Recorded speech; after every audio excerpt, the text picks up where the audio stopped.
is swung on and hit in the air to right field deep. And you can't forget about this one. Blaze Salter hits number 5, and the Newport Gulls retake the lead. This is the Newport Gulls pregame show, live from Cardines Field in Newport, Rhode Island. Gone! A grand slam! To left power, right tower power, and the Gulls walk off in the 15th inning! Coming up, interviews, stats, standings, lineups, and a whole lot more. Tomas steps on the back for 1 out, throws to first, it is in time, a double play. Pitch, breaking ball lifted deep to center field, and it is gone! A 2-run shot for Cody Hosey. Bringing a high drive, left field deep. Bolzano going back, looking up. This ball is a 2-run homer. P.J. Jones hits it out. Stay tuned. The pregame show begins now on the NECBL Broadcast Network. Now, in his 3rd season covering Newport Gulls baseball, here is play-by-play broadcaster Zach Ledson. From one 7-inning game to another, it is almost time for Game 2 of today's all-important doubleheader between Newport and Martha's Vineyard. The Gulls and Martha's Vineyard, just 2 games separating them coming into action today, so this has all sorts of implications as Newport looks for a Coastal Division title and a potential top 2 seed in the NECBL. That is what is on the line tonight in this matchup between Coastal Division rivals. On tap tonight with an approximate time of 6:35, but our pregame show gets rolling right now.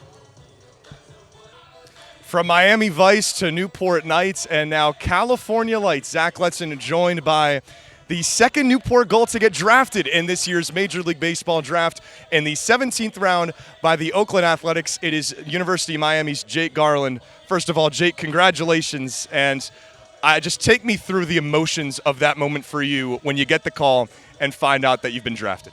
It's a very, very unique experience. You know, all the memories of playing baseball from the first stop. It really, just everything flows through your mind at one point. It's you black out. You know, when you get the call and you hear the words, and you just, that's it. Yeah, you don't remember anything. I don't really remember anything. I was just so shocked at the time, and it was something that I've never experienced ever in my life, and it was something I'll definitely remember for the rest of my life. Well, you were a main pitcher, and what's a pretty prestigious program in the University of Miami had a litany of players get drafted over the past couple days. How did playing at the U, of course, a historic program, how did that help prepare you and build you up for this moment, which I'm sure you've been waiting for all your life? Yeah, so they definitely matured me a little bit, pitching against a lot of ACC competition and really good competition all around the state of Florida, midweek games and stuff like that. I think it all builds character and develops me as a pitcher in the best way possible. Well, as one new chapter opens for you as you join the Athletics, another one closes. That's your time here in Newport.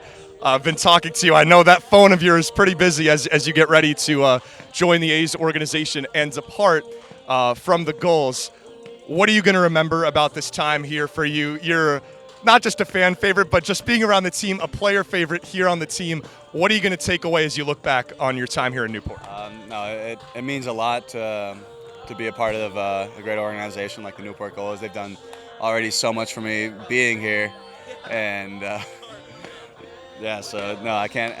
words can't explain what the appreciation I have for all the coaches, Chuck, and everyone around here has just been nothing, and it's gonna be a big spot in my heart wherever I go and stuff like that. So look at that smile. That is the Oakland Athletics now 17th round pick Jake Garland. Jake, congrats once again, and thanks for the time. Thank you. All right, the Gulls pregame show rolls on. Back here on the Gulls pregame show, it is the Broadcasters Roundtable. Zach Ledson joined by the voice of the Martha's Vineyard Sharks, Eli Kleinman, and the field reporter for the Newport Gulls, Caden Charpentier. First, Eli, I'll start with you first. Congratulations on being voted as the Southern Division All-Star Broadcaster. Very deserving. And while we get ready for 2 games between these 2 teams here today, and 2 really important games, Vineyard are 2 games out in the Coastal and second behind Newport. 2 wins today, they could be looking at themselves in first in the division. Yeah, it's a huge game between 2 of the hottest teams in the league. Martha's Vineyard's won 7 straight games. Newport's right there with 6 straight. So you're seeing 2 hot teams collide, and a really probably the most important day of the season for Martha's Vineyard. Yeah, these are the 2 hottest teams in the league, Caden, and Newport, they're playing in a place that they like playing. 11 wins in a row here at Cardines Field. Only 2 teams have come in, gotten a win. So Newport getting ready for 2 7-inning games, and they'll be playing in front of what's hoped to be a great crowd. Yeah, it should be a fantastic day here. I mean, it's sunny out. I mean, the Gulls they're playing really good baseball at a perfect time. 7-inning games are always tough. Last time here at home in a doubleheader, they swept it. It wasn't easy, but they got it done. And, you know, they found ways to win games in a multitude of ways. And I think that's the thing, something that the Gulls have done from, you know, beating teams 19-0 to winning a lot of run-one games. Like, they're able to win those close games, and hopefully they can do that here today. Back-to-back one-run wins for Newport.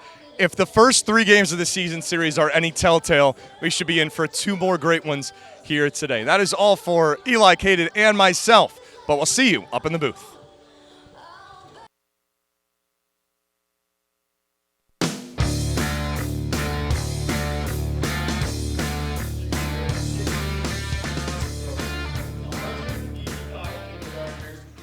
And we're back. Game 2 of this 7-inning doubleheader between the 2 top teams in the Coastal Division is upon us. Newport, Martha's Vineyard, coming up in just a few minutes here on the NECBL Network. And we're so glad that you can be with us for game number 2 of this 7-inning doubleheader. Zach Letson, Eli Kleiman, Caden Charpentier. We are just about 45 minutes after the conclusion of game 1, Eli. A back-and-forth punch-for-punch knockout, drag-out game where Martha's Vineyard took an early lead. Newport jumped in front by 2, but in the end, it was the Sharks that had the last laugh, winning 8-5. Yeah, the bullpen was able to do its job, came in relief of Case Matter, really slammed the door shut from there, and the offense picked up right where it's been. 8-game win streak for the Sharks, and this one, really all the marbles on the table. First place in the Coastal Division on the line between these 2 teams in the second game of the doubleheader. Whoever wins this game will be in first place in the Coastal Division. Right now it's Newport by a game, but the season series, is 2-2. Newport with 2 wins, Martha's Vineyard, so of course they'll hold the tiebreaker should they get a win here in game 2. And what promises to be another great game between these 2 teams. We have pregame ceremonies here at Cardines Field as we get ready for first pitch, and we'll send it down to the field with Mike Falcone, the Newport Director of Operations, with our pregame ceremonies and tonight's national anthem. Jack Piper, dream of his is on the first pitch of the new, and we're excited. Here we go. Give us a big round of applause.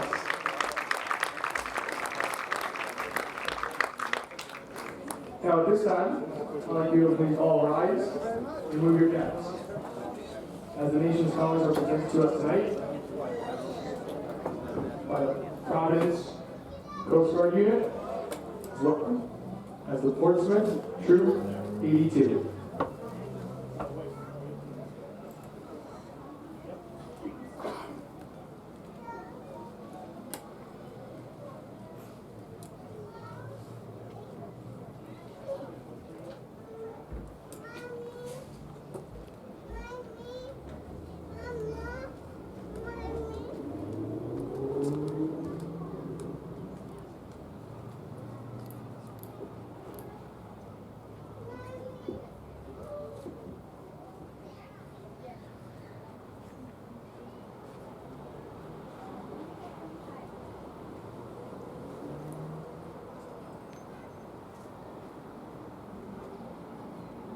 Here with us tonight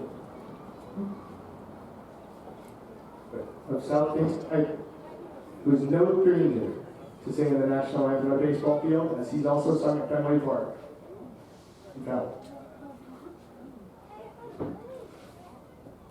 Oh, say, can you see by the dawn's early light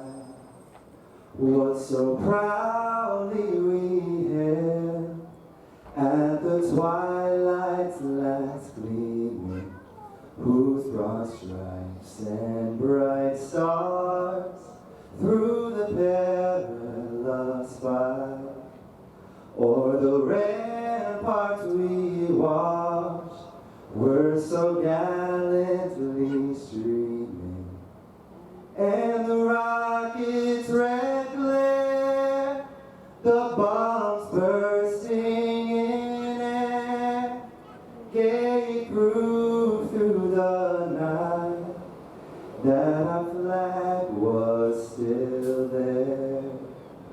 Oh, say does that star-spangled banner yet wave o'er the land of the free and the home of the brave?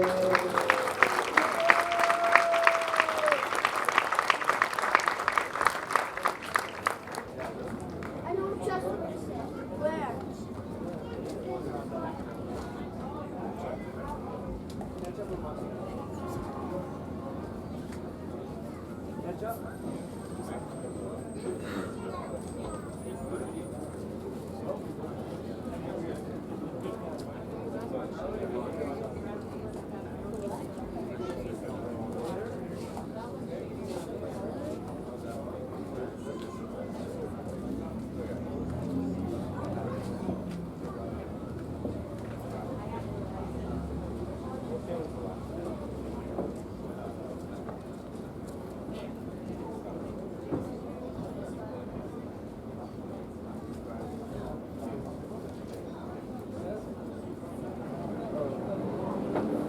Thank you very much again. Let's get one more time for People's Day, the round of our program, as well as the students that joined us here on the field tonight. Now let's get ready to play some baseball.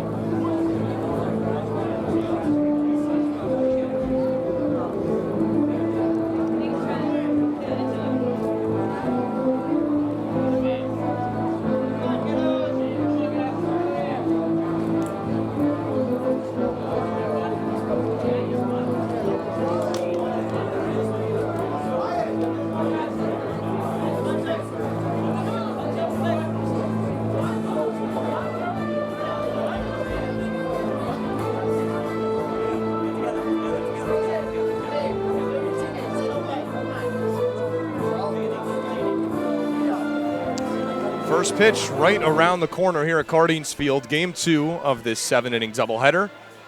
Zach Letson, Eli Kleiman, Caden Sharp-Sincere here on the NECBL Network. The 24-12 Newport Gulls, the 23-13 Martha's Vineyard Sharks. Now the Sharks have won the last 2 in this season series between the teams. That included an 8-5 win here just about an hour ago, coming to its conclusion. Newport, it looked early like it was going to be another one of those games where the offense would come alive, and it did so, Caden, for the Gulls for those first 2 innings. But after that, the Vineyard pitching staff settled in to not allow a run the rest of the way. Yeah, it was really the Vineyard bullpen and the Newport Gulls offense just kind of got a little bit cold. They started off hot, obviously. Hopefully they could do that here today. You know, 7-inning doubleheader, you got to get your offense going as quick as possible. And with a pitcher like Josh Gross, hasn't started a game today, has started a game this summer, starting his first game, 3 appearances. He's been phenomenal in all 3. The Gulls fan vote for the All-Star game this weekend. So you're going to get a good pitching matchup. So I think this is going to be a good one. But the Gulls, it's just, this is a huge game. We all know this is a big game. First place in the division is up for the line. So both teams are going to give it their best shot. But this is going to be one heck of a ball game. 2 teams that are all pretty safely in the postseason picture here in the NECBL, but a division title at stake, and all teams, of course, in a pursuit for a top 2 seed in the NECBL. And you got to look at the coaches, Frank Holbrook, Jay Mendez, and our umpiring crew. Eli, if you're Martha's Vineyard, after what was a tough start, fall behind 5-3 in the second, Jay Mendez's team battled, and really a complete performance offensively, and then the bullpen locking it down. I'm sure the Sharks would like to see more of the same. Yeah, absolutely. And they're going to turn the ball over to one of their best arms, Ronaldo Gallo from Miami. He's going to look to try to keep the scoreless innings going, and that offense doesn't change all that much. There's a little bit of a rotation in that lineup, but Sharks are keeping the core pieces in the lineup because that has been what has made them so successful on this 8-game win streak. Michael Snyder, one of those names that comes to mind. He has not sat a game since the last time Newport and Martha's Vineyard faced each other before today, back in June, and put together a 3-for-3 day. One of a couple players that really exploded for Martha's Vineyard in game 1. 8-5, the Sharks took it. Newport looks for a doubleheader split, and the Gulls in their home whites take the field for the first time tonight. I'll let you know how Newport looks in the field as the Gulls go for their 25th win of the season. Left to right across the outfields. It is just one change. Spencer Smith is in left. Colton Ledbetter, after DHing in game 1, plays in center in game 2. Colton Freeman, after a 4-for-4 day in game 1, he'll remain into game 2, move down a spot in the order and play in right field. Left to right across the infield, Slade Alford at third, Josh Kuroda-Grauer at shortstop, Luke Beckstein at second, Noah Martinez at first, and a change behind the plate in for Brian Brecker from game 1. Jack Scanlon does the catching for Josh Gross. Like you mentioned, Caden, he's making his first start this summer.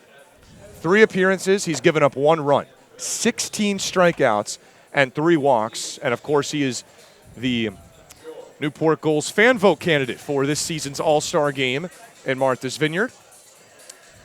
Coming in after a strong season at East Carolina, where he pitched in 25 games. And this season, the Gulls have relied on him for extended relief, almost kind of disguising him as a starter in a reliever role. And here he is finally getting that starting nod. Yeah, I mean, I think it's well-deserved, 100%. Against Bristol, that was one of the biggest outings, one of the biggest games for the Newport Gulls. He came in 3 2/3 innings, just 2 hits he allowed to that powerful Bristol offense. 5 Ks, he was fantastic, and I expect the same thing. He throws extremely hard, and, we're going to have a pretty good matchup pitching-wise today, and Josh Gross, hopefully he gets that all-star nod because he definitely deserves it.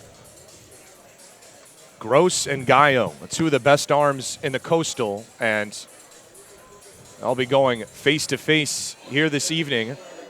Just 1 earned run off of Josh Gross all season. Eli, how will the Vineyard look 1 through 9, trying to be one team to try to find success against him? Well, Logan Chambers back in that leadoff spot in center field, 4-for-4. It's Crossan who hits second. Thomas Bramley in the game, he hits third. Snyder right back in the cleanup spot. He's the designated hitter, though. Dorian Gonzalez slots in 5th at second. Marcus Franco heads to first, batting 6th. And then it's Jaden Jackson, Harrison Brown, and then Aiden Tierney in at left field to round it out. The first inning was an explosive one for both teams in game 1. That has been the theme, not just here this afternoon, but in this season series. I'll see if that trend continues. Logan Chambers was not a part of the first 3 games of the season series, but boy did he announce himself in game 1 of this doubleheader. Both leadoff hitters went 4-for-4. Chambers, 4 hits, a couple of runs scored as well. And the man that was a late addition for Jay Mendez's team is hitting .364 on the summer.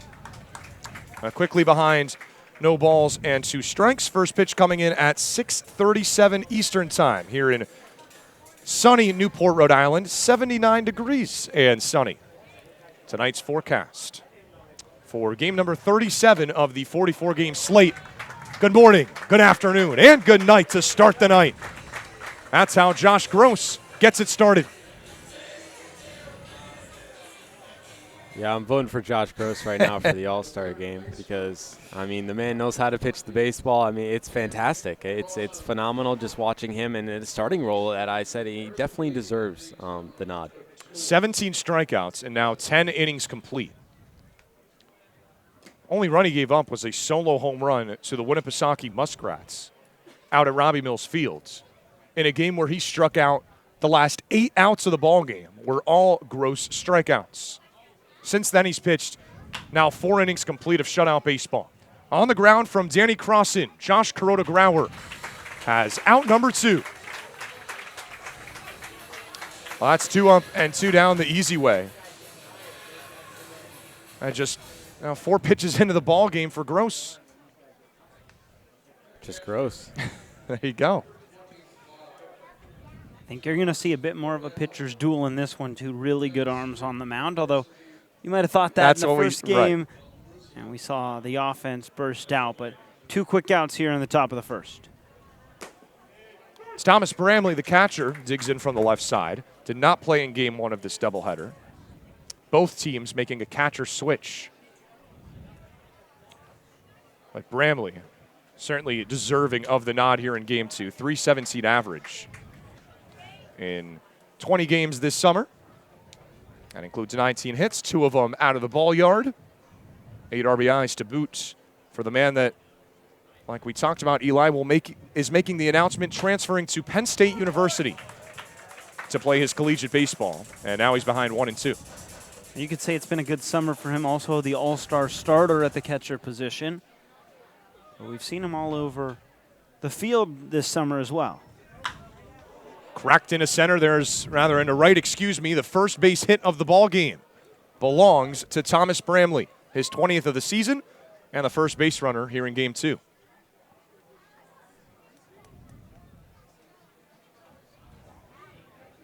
Yeah, I mean, just some nice pizza hitting, kind of low on the zone, maybe the ball, but just dug it out and gets a base hit off a guy that's been pitching phenomenally. That's the 6th hit off Gross this summer. And here's a man that had 3 base knocks in game 1. And he's put together the most complete and impressive campaign offensively of anyone on this Shark squad. It's Michael Snyder. He smokes the first pitch he sees. That'll find grass in left center. Ledbetter fields it. He'll throw it into Kuroda-Grauer. Play it second. Not in time. Snyder with a headfirst dive got around it. Luke Beckstein cannot believe it. The throw was in plenty of time. No doubt about it. The question, did he avoid the tag? Great job by Ledbetter cutting it off right before it hit the wall. And Snyder thinking 2 all the way. And Frank Holbrook, Newport manager, he wants an explanation. Snyder's goal there was to go with the swing dive or swing in, lift that right arm, but the question is whether the tag was applied at first. It's hard to tell. Now it looked like Beckstein puts the tag out, started to retreat it a little bit. And that gave Michael Snyder a chance to get a little more creative with how he was going to dive, and he was creative enough to somehow, despite that throw being in plenty of time, Michael Snyder avoided that tag, at least according to the umpires, and it's a huge call because instead of the inning being over, it is runners on 2nd and 3rd. Here with 2 down for Dorian Gonzalez.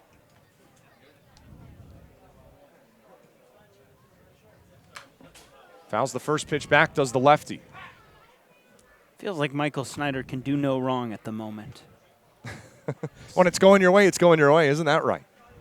That's going to boost his average above 400. It was 396 coming into play. Hit number 39. Just a second double, remarkably, but a lot of pop and a dangerous hitter at the plate, as is Gonzalez. He's another Shark who will be representing Jay Mendez's team in the All-Star game on Sunday, playing in front of their home fans. 7 different Sharks players. That's the most in the Southern Division, as it'll be coined as for the game on Sunday. Everybody making the transition. It has been a North and South division for the longest time. This is the first year that the league is transitioning away from that to a 3-division system. Well, you can only have 2 teams play in the All-Star game. Not much you can do with 3 Right. divisions. Going to rotate one team in the outfield to the infield and then up to hit. Gross looking to escape trouble here in the top of the first. Inning over. He gets Gonzalez on strikes, and the threat is averted.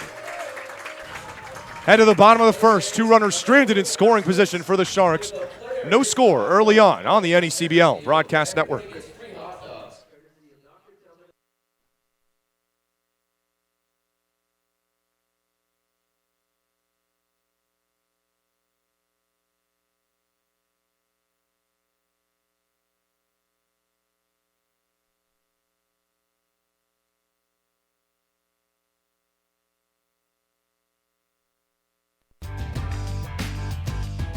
Franklin Sports is proud to be the official batting glove of the New England League. This summer, the NECBL and its 14 organizations join over 200 major leaguers by wearing custom Franklin batting gloves as members of the Franklin family. To design your own custom pair of batting gloves, visit franklinsports.com and join the fam. Franklin is the official batting glove of the New England League.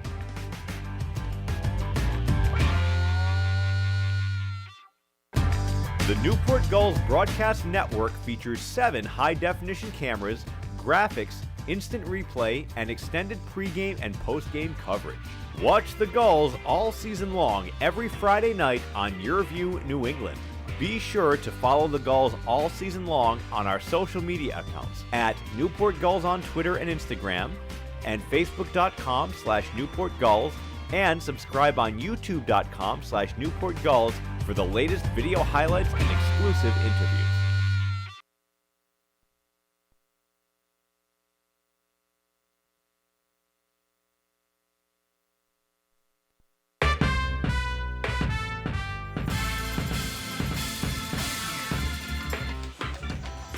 Home half of the first here on the NECBL Network. A packed house for Game 2. Another fantastic attendance night on what's really turned into a great Wednesday night for baseball. No score heading to the bottom of the first. Newport gets its first at-bats. Let's give you the Gulls' starting lineup as Newport goes for a split. Trent Farquhar slots in. He did not play in Game 1. He is the designated hitter in Game 2. He leads things off. Colton Freeman with a 4-for-4 day hits second and plays in right. Colton Ledbetter plays in center and hits third. Slade Alford hits fourth and plays third base. Noah Martinez, the 5-hitter, plays first. Josh Kuroda-Grauer hits sixth as the shortstop. Spencer Smith hits seventh as the left fielder. Jack Scanlon slots in at catcher in the 8-hole. Luke Beckstein rounds out the order, playing second and hitting ninth. And, well, from one University of Miami pitcher to another. Alejandro Torres closed out Game 1. Ronaldo Gallo starts Game 2. And why not? A dominant arm this season for Jay Mendez's team. 4 games, 3 starts, 24 strikeouts, a 2.81 ERA in 16 innings pitched.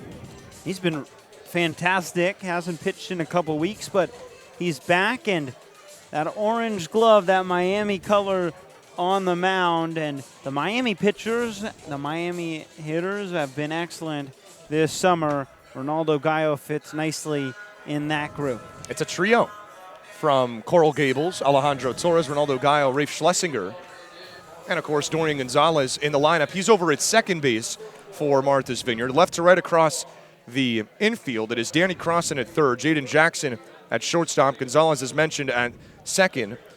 Marcus Franco plays at first. Aiden Tierney is in left field. Logan Chambers in center. And Brown in right, with Michael Bramley slotting in at the catcher as the battery mate for the tall righty Gallo. Farquhar swings at the first pitch, drives it deep to center. That'll get down and one-hop the wall. How about that for a spot? A double to get things started here in the bottom of the first. Flapping those wings. I mean, didn't play in the first game. First pitch, attacks the first pitch, and just an absolute, look at it on the replay, just opposite field. Fantastic piece of hitting by Trent Farquhar. And now you got a guy that just went 4 for 4 last game at the plate with the man in scoring position. How often have we talked about Trent Farquhar's home road splits? His 22nd hit here at home. He has played in now 17 home games. And Colton Freeman, he is scorching hot. 4 for 4 in game 1. Homered yesterday at pitcher-friendly Dodd Stadium as well. Treated with a breaking ball from Gallo for strike 1. That slider really good from Gallo. Sharp break on it. Goes nicely with the two-seam fastball that runs into right-handers, and then toss in a changeup as well.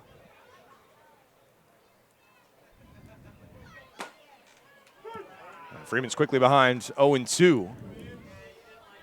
4 hits in that game 1. The Gulls with 5 runs in the first 2 innings. It looked good until Martha's Vineyard a pair in the 5th. That was the difference in the ball game. Well, Nubber off the inner part of the bat, and Gallo's only plays over to first. And there's the first down of the inning. Over to third goes Farquhar.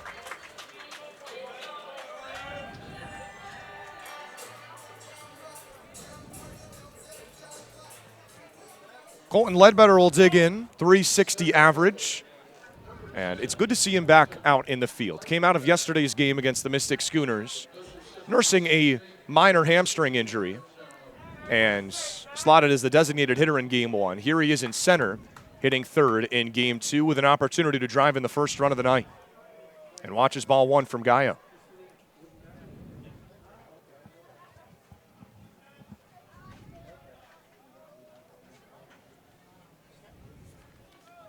Double for Ledbetter in game 1. He was 1 for 3. Smacked right side and through.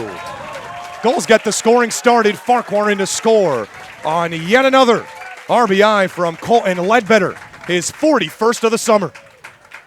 Yeah, I don't know what it is about the first inning in the past couple of games here at Cardines Field. This Gulls team knows how to start a ball game, and that's exactly how you do it against a really solid pitcher, and you give Gross a lead. That really helps, and now you have Mississippi State teammate Slade Alford. How about it? That's now 4 straight games that Newport has come out swinging. 3 of them they set the tone. The lone that they didn't, game 1 of this doubleheader when the Vineyard jumped out for 3 runs. Alford a 2-hit game himself in game 1 of this doubleheader. Watches a first pitch strike. Gulls tried for a late rally in the 6th, had runners on first and second. And Alford, the runner on first, with a single, but Alejandro Torres escaped trouble and pitched a 1-2-3 7th to end the ball game and hand Newport just its 3rd loss here at Cardines Field all summer.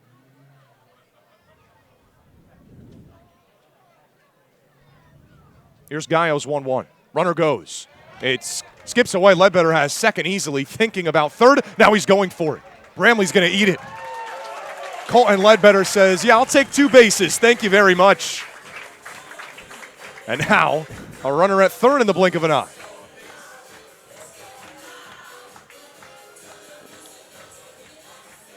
Well, as if he didn't lead Newport in enough categories. And it's his 11th stolen base. You figure he'll get credit for one of those, with all the other being chalked down as kind of a misplay behind the plate. Alford a big cut and a miss. 91. Heat out of the right arm of Ronaldo Gallo.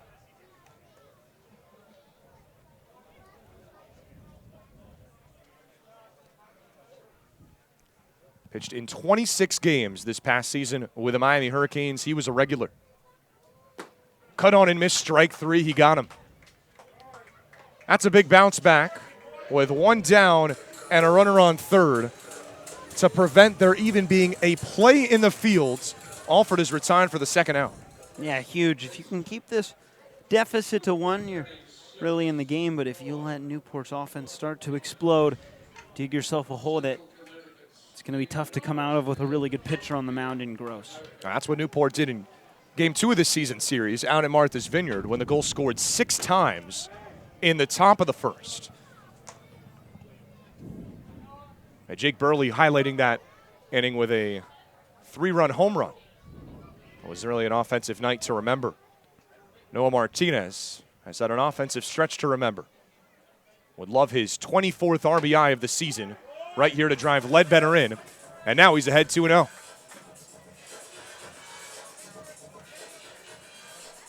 1 for 4 was Martinez in game 1 of this doubleheader. Singled in that monstrous second inning for Newport when the Gulls brought 9 to the plate. And that's in the dirt. Good job from Bramley to block it. Because you certainly know if there's a chance for Ledbetter, especially with 2 outs, he could be on the move. We've seen him be aggressive. We saw him take 2 bases already. Would not hesitate to try to take the third. That's ball 4. 4-pitch walk to Noah Martinez. And now runners on the corners for Josh Kuroda-Grauer. Yeah, I mean, it doesn't stop. I mean, Josh Carter-Grauer's up was fantastic in last game, and he had that double in that inning. So you got runners on the corners. Colton Ledbetter's got some speed, and I feel like if the Gulls are going to look back, if they don't score in this, they're going to regret it.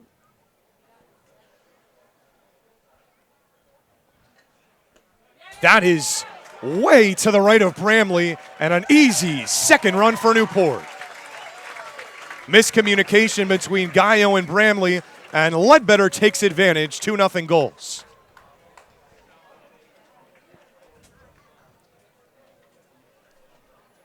It's one thing when you can make an effort to block it. There was no effort that could have stopped that from getting to the backstop. Gulls with 2 runs in the first in game 1, 2 in the first here in game 2.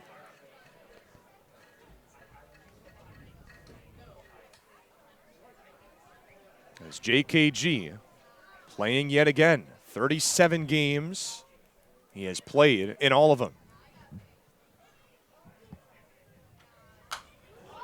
That's flown back out of play. And like you mentioned, Caden, a great day for JKG. A 2-hit game in game 1 of this doubleheader. How good is your offense when you could have a multi-hit day in the 2 spot and then be slotted 4 spots further down?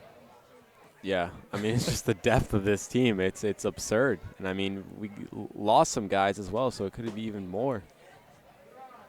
Well, the breaking ball almost came a little far too inside and then dipped back down, but below the plate. Kuroda-Grauer had to scoot out of the way, but well, now it's a 2-1 counts. To the shortstop out of Rutgers. Martinez on second here with 2 away. That's foul back.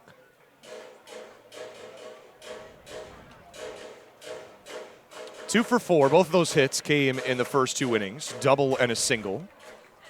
And that's synonymous with how the game went. 5 runs in the first 2 innings for Newport, none after.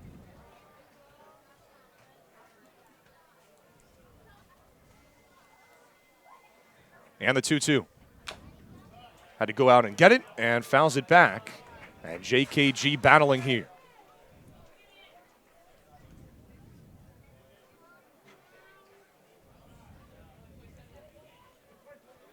If nothing else, forcing Gallo to labor here in the first. Already 2 runs across on 2 hits. Another 2-2. Smoke to left. That ball is tailing foul, and it's unfortunate it is. My goodness. That was ripped. Well, he's got that in the back pocket, and you don't even think power is the first thing you think of as you get a look at the replay, hopping right into the bullpen. Another 2-2 awaits JKG.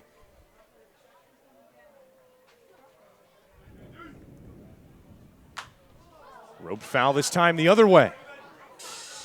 My goodness. Wasting pitch after pitch. A battle as Gallo just trying to get out of this first inning. Similar feeling to the first inning of game 1 of this doubleheader, but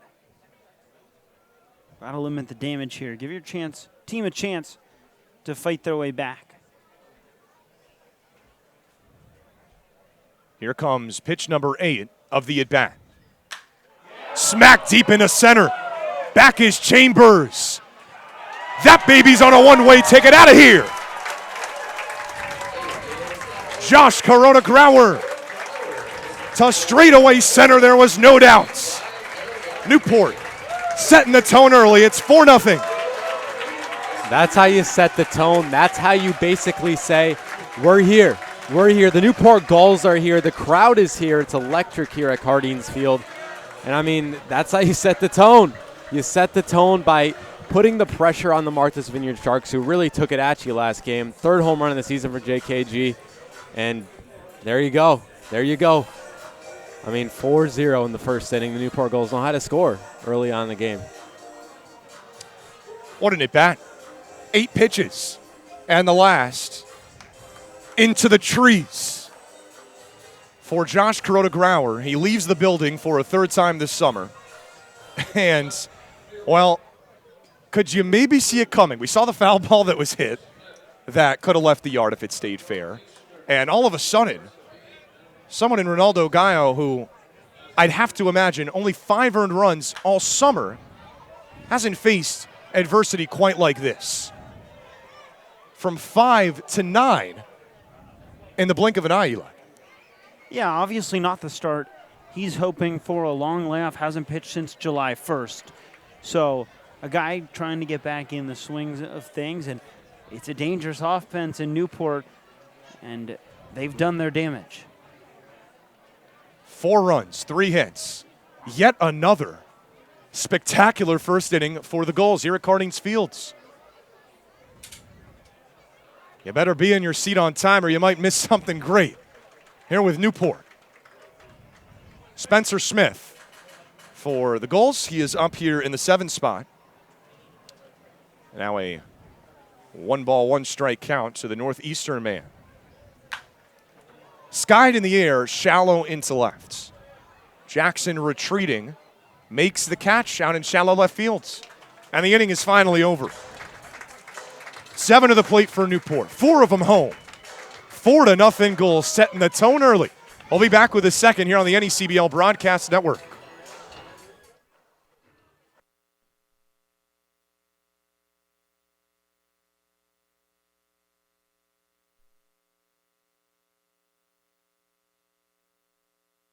For the first time in league history, the 2022 New England League All-Star Game is headed to Martha's Vineyard, home of the Sharks.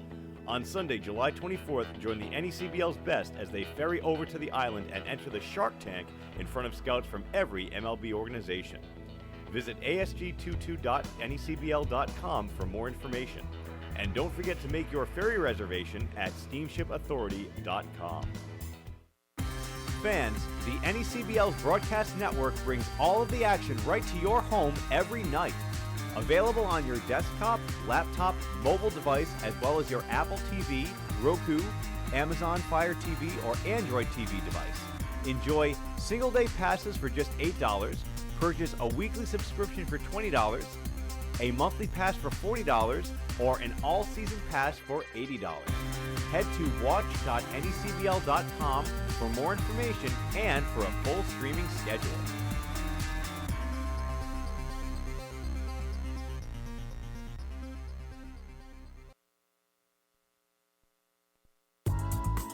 Whether you're an island resident or just visiting, the fastest way to get to the Cape and Islands is by taking the New England League's preferred partner, the Steamship Authority Ferry. Visit steamshipauthority.com for more information. Zephyr is the official on-field cap of the NECBL. Also known as the Z-Hats, Zephyr is the authentic college hat with a loyal following of those who only wear the Z. Zephyr makes hats for over 800 colleges and channels that same energy and creativity into building custom hats of all types for pro sports teams, clothing brands, and companies everywhere.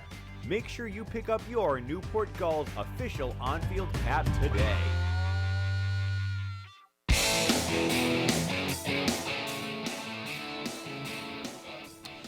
Back for the second. What a start for Newport. 4-0 the lead. Heading to the beginning of this second inning, Josh Gross now has a 4-run cushion and faces 6, 7, and 8 here for the Sharks looking for an answer. It begins with the first baseman, Marcus Franca.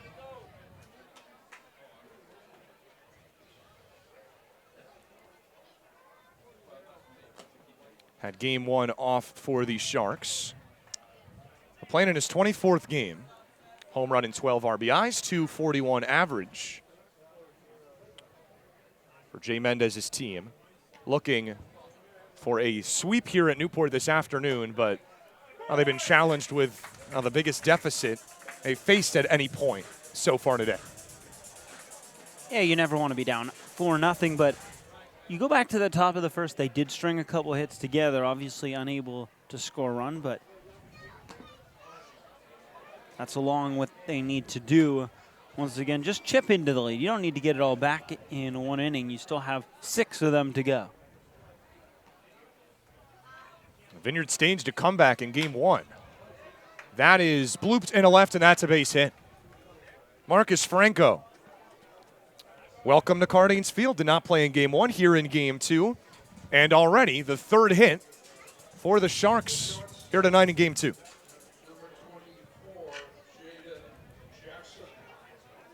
And it's important to take advantage of the opportunities you get as well, because Gross is a really good pitcher. It's not easy to score runs off of him, and you're only going to get so many opportunities in this 7-inning doubleheader game. Shot back up the middle by Jackson, fielded by Kuroda Grauer to second for one on to first. In time! Oh, what a double play! One of the plays of the season. JKG getting it done at the plate and getting it done in the fields. 2 away. I mean, what can't this man do? I mean, what a play. When you think he doesn't have a double play, he's going to go to first. He flips it like basically, I don't even know if he knows where Beckstein is, but then he throws it. I mean, what a play. Definitely one of the plays of the season, as you said, Zach, but, I mean, wow. Wow, that is a massive, massive double play for the Newport Gulls. Just like that, Franco erased. Here's Harrison Brown, the 8-hitter.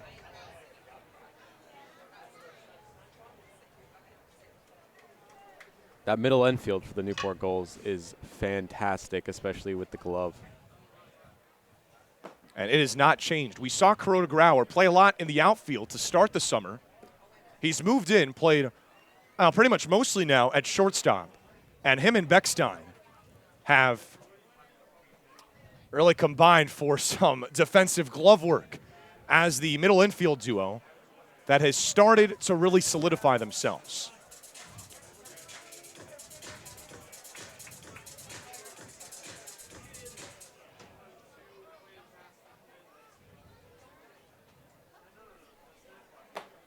Cut on and missed on the 2-1 from Gross to Brown. Now all of a sudden, Gross is going for an unconventional 1-2-3 inning.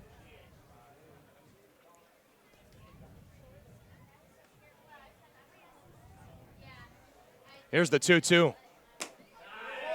Just a touch low, and Brown able to hold up on the swing. Counts run full.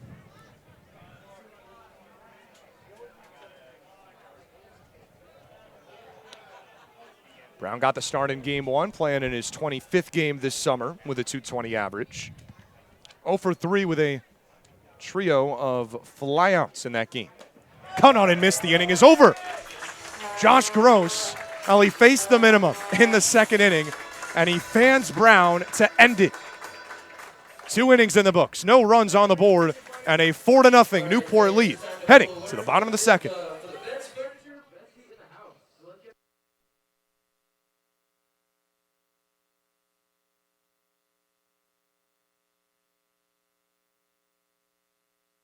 For the first time in league history, the 2022 New England League All-Star Game is headed to Martha's Vineyard, home of the Sharks.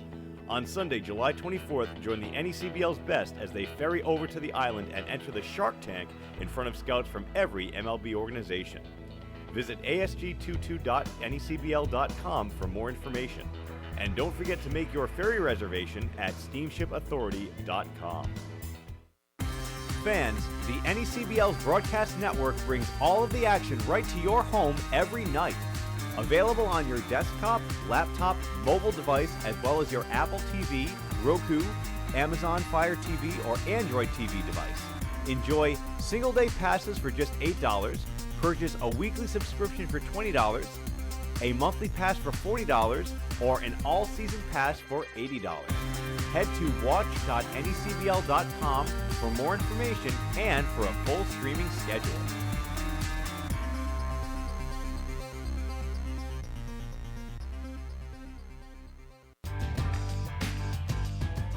Franklin Sports is proud to be the official batting glove of the New England League.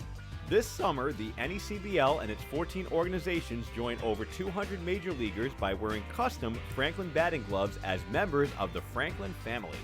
To design your own custom pair of batting gloves, visit franklinsports.com and join the fam. Franklin is the official batting glove of the New England League.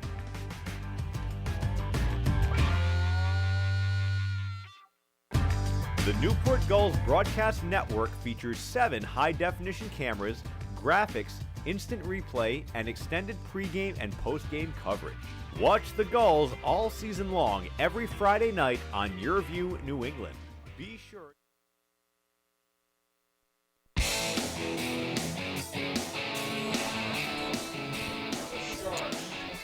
To the bottom of the second we go. 4-0 Newport on top, and a quick hand from Martha's Vineyard manager Jay Mendez. It is a call to the bullpen. The first one of Game 2. J.D. McCracken is the new pitcher for the Sharks. And the lefty comes in, pitching in his 12th game this summer. He's pitched 3 consecutive scoreless outings, and that got him a spot on the Week 6 NECBL honor roll. Yeah, pitched phenomenally in the last week, and really good for a guy who's going from Tennessee to Rice, so new home and pitching well at the moment. 11th outing this summer, 5 of the last 6. He has not allowed a run when he's coming to the ball game, and 7 2/3 over his last 3 outings. Talking about 7 strikeouts and just 2 hits with no runs allowed. A 3.92 average, but quickly behind 2 balls and no strikes to the Newport catcher, Jack Scanlon. What's interesting about McCracken is some outings he has a bunch of strikeouts, and some outings he really gets soft contact, and that's the way he gets guys out. 5 strikeouts last time, but in 2 innings, so 5 out of 6, but only 1 strikeout in 2 2/3 against Ocean State. So it does fluctuate for him.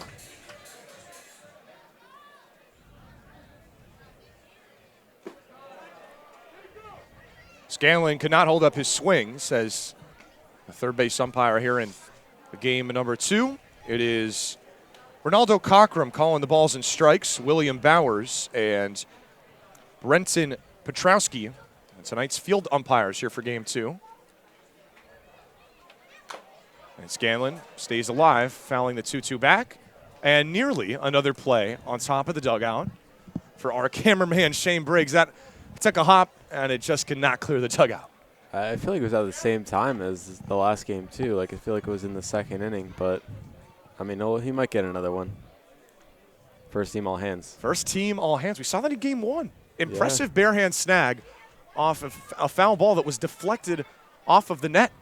Yeah. For Mr. Briggs. That is in there on the outside part of the plate. Strike 3 calls. 1 batter and 1 strikeout for McCracken on the bump. And McCracken tonight wearing number 1. That 35 jersey left at home, so getting a new jersey on tonight, but picking up right where he left off. Takes over for Ronaldo Gallo, who went just 1 inning. Beckstein swinging first pitch, and that's into right field. 1 out, base hit for the Gulls. The beat goes on. It is a 4th hit as the lineup card turns over for the first time tonight. I mean, yeah, first pitch of the game for the Newport Gulls. Trent Farquhar gets a double. First hit again of the next inning. First pitch executes. Beckstein gets a single, and now you're at the top of the order again. I mean, it doesn't get any easier with this Newport lineup. 1 down here in the second. Newport has already sent all 9 to the plate. That's got to be a good sign for Frank Holbrook's group. Looking for a much-needed split here with the Martha's Vineyard Sharks. 2-2 split on the season between these two teams. 1 game separating them, as both teams have now played 46 games. It has been neck and neck for just about the entire way as Farquhar gets underneath it. Right past the pitcher's mound.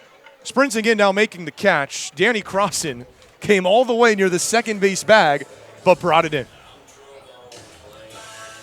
Danny Crossan, first base in the first game, third base in the second. And he's played all over the infield, and he just calls everyone off and says, that's my baseball. Anyway, you can get it done, especially in a guy in Farquhar who slapped a double that one hopped the wall back in the bottom of the first. Here's a man with a double and 3 more singles in game 1 of this doubleheader. Colton Freeman, 0 for 1 here in game 2. Pitch breaks down low near Freeman's feet for ball 1.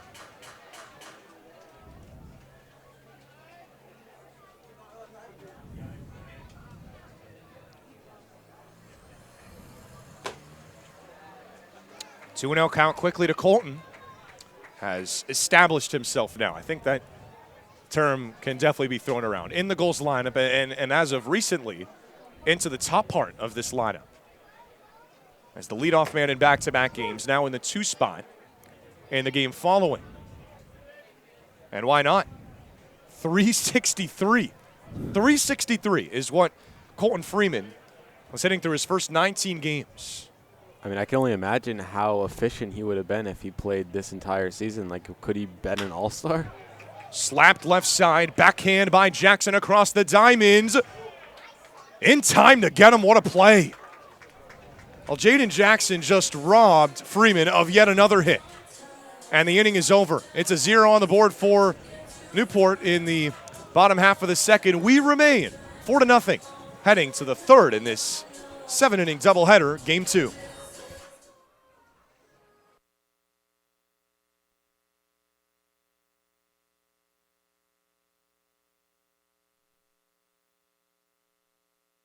For the first time in league history, the 2022 New England League All-Star Game is headed to Martha's Vineyard, home of the Sharks. On Sunday, July 24th, join the NECBL's best as they ferry over to the island and enter the Shark Tank in front of scouts from every MLB organization. Visit asg22.necbl.com for more information. And don't forget to make your ferry reservation at steamshipauthority.com. Fans, the NECBL's broadcast network brings all of the action right to your home every night. Available on your desktop, laptop, mobile device, as well as your Apple TV, Roku, Amazon Fire TV, or Android TV device. Enjoy single-day passes for just $8, purchase a weekly subscription for $20, a monthly pass for $40, or an all-season pass for $80. Head to watch.necbl.com for more information and for a full streaming schedule.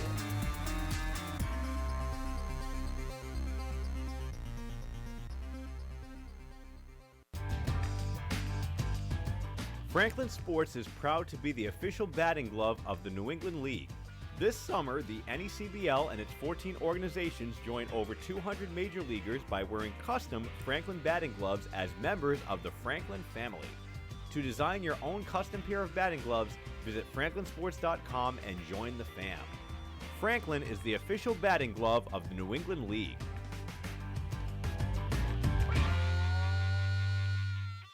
The Newport Gulls broadcast network features 7 high-definition cameras, graphics, instant replay, and extended...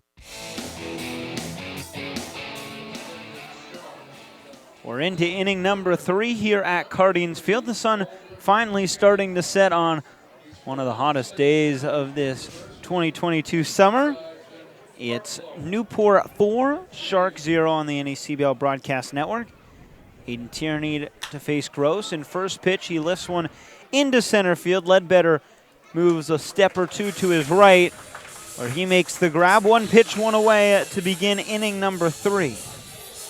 That was well struck, but when you look at it in the scorebook, it's just an F8, and I think that's exactly what the doctor ordered for Josh Gross. This is somebody that can go and give you what he's done, extended relief.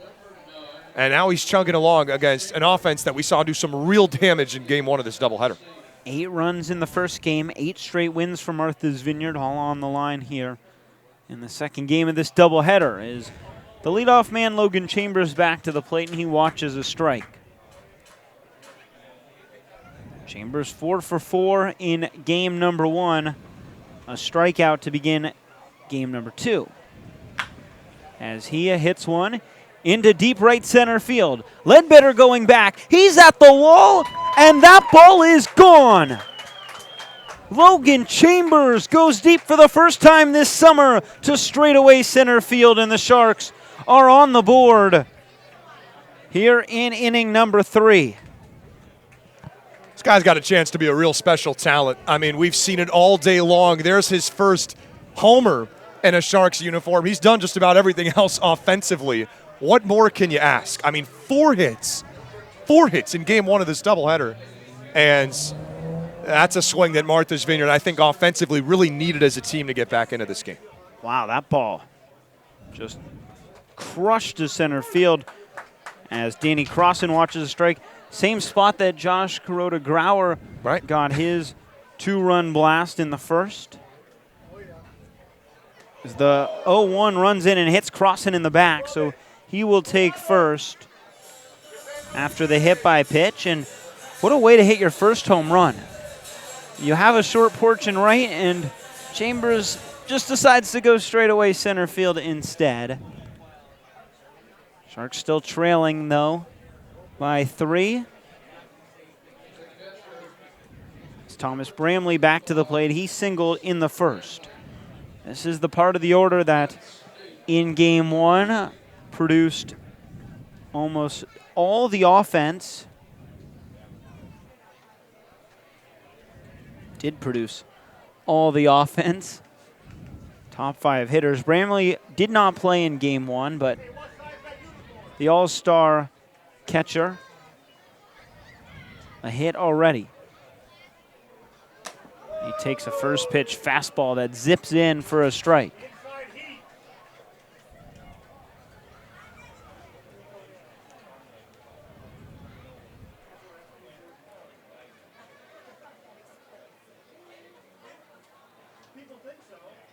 Gross working from the stretch.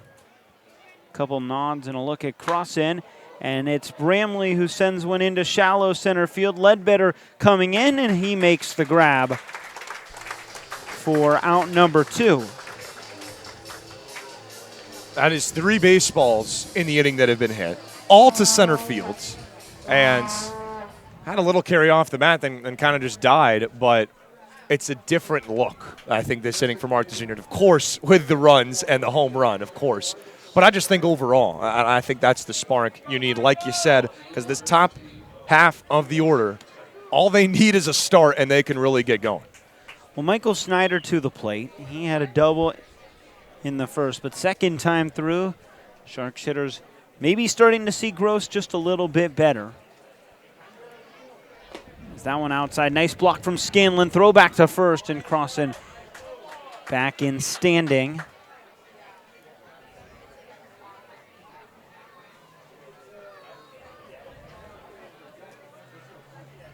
Snyder's red-hot July continues for the Sharks.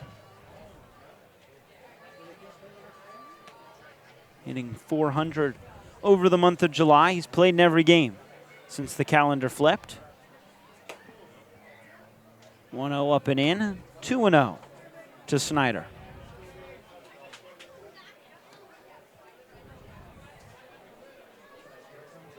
Newport trying to hold the Sharks off from evening it up in the standings atop the Coastal Division.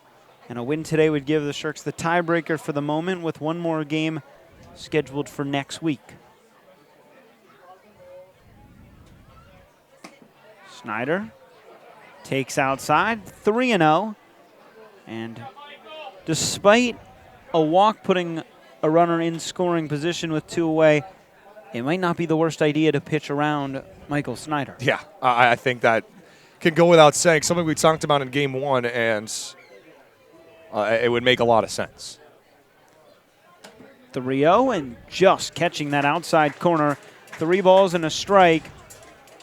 The shadows now have crept across the batter's circle, but the mound and Gross still in the sun, so that ball heading from the sunshine into the shade.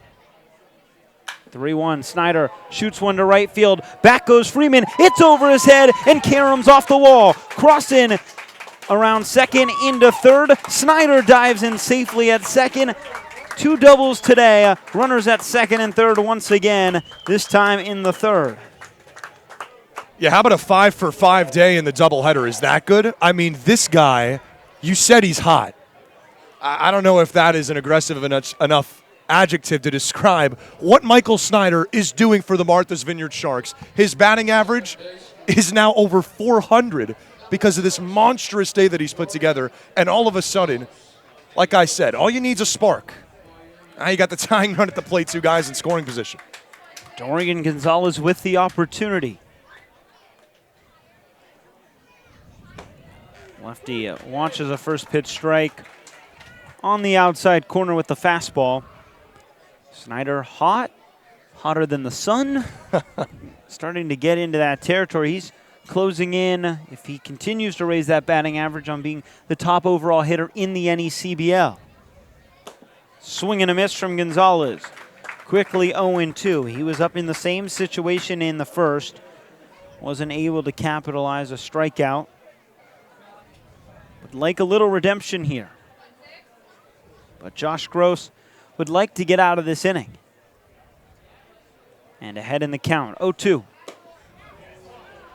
And just barely able to hold up in time is Gonzalez. It's 1-2. 1 run already in here in the third on the Logan Chambers solo home run.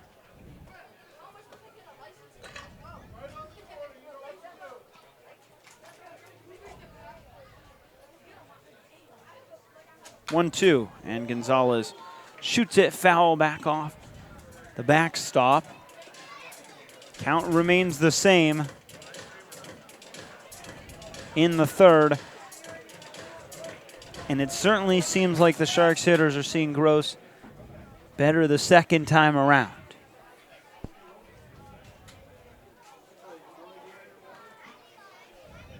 1-2. It was breaking ball, but not the pitch he was looking for. It's 2 balls, 2 strikes.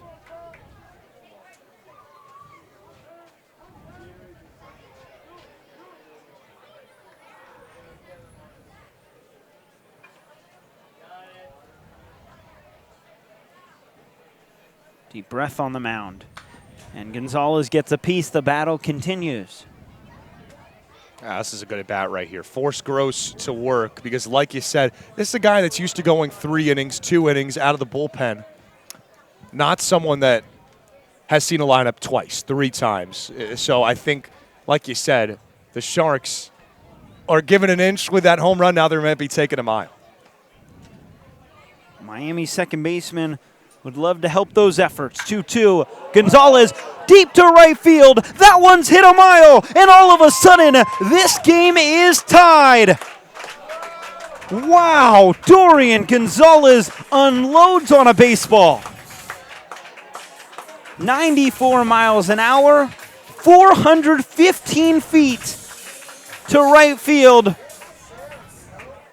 And it takes one swing of the bat to tie the ball game once again. An at-bat that mirrored what Josh Kuroda-Grauer did in the first for Newport. And we have a brand new ball game in the third.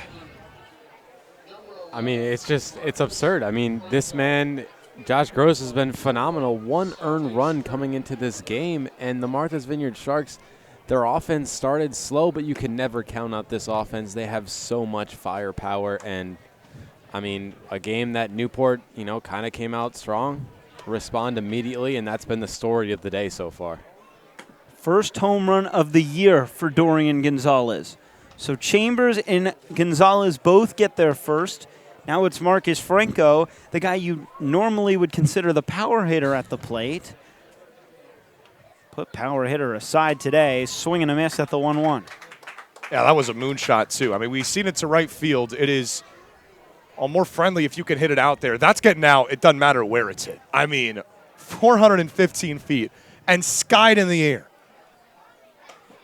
1-2 to Franco. It's inside. 2-2. That's getting out in just about every ballpark in the country, not just the NECBL Pick Your Ballpark. Right. Dorian Gonzalez got every single bit of that baseball.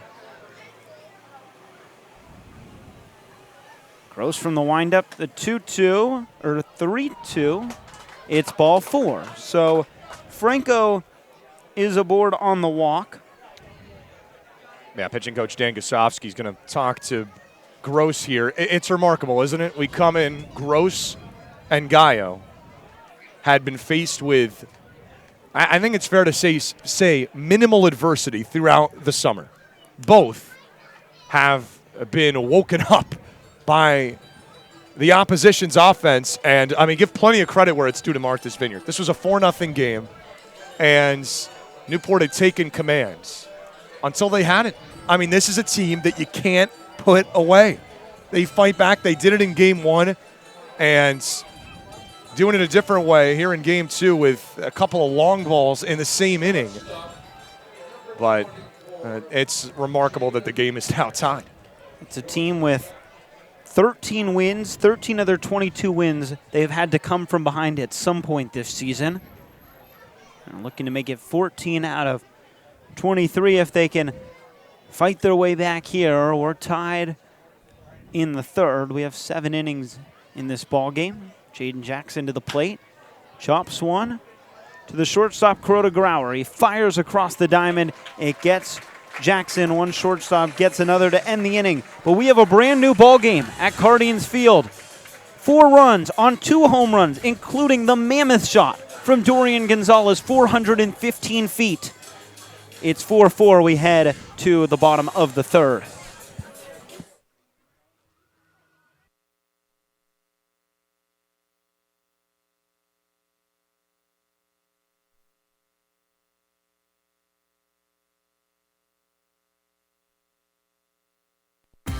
Fans, the NECBL's broadcast network brings all of the action right to your home every night. Available on your desktop, laptop, mobile device, as well as your Apple TV, Roku, Amazon Fire TV, or Android TV device. Enjoy single-day passes for just $8, purchase a weekly subscription for $20, a monthly pass for $40, or an all-season pass for $80. Head to watch.necbl.com for more information and for a full streaming schedule.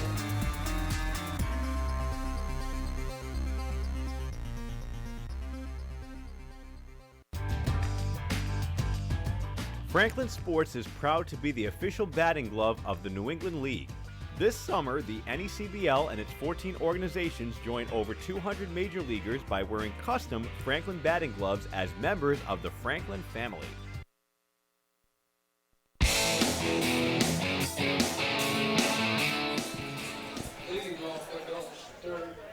We're all tied as we head to the bottom of the third. 4-4 the score.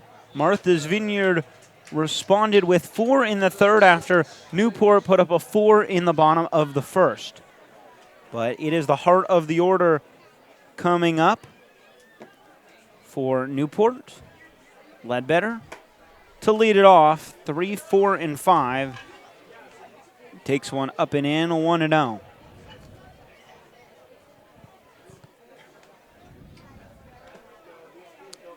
And if you're a fan of the NECBL, this is what you come out to see. This is 2 of the best teams in the league going at it in front of a packed house, and one team scores 4, then the other team scores 4.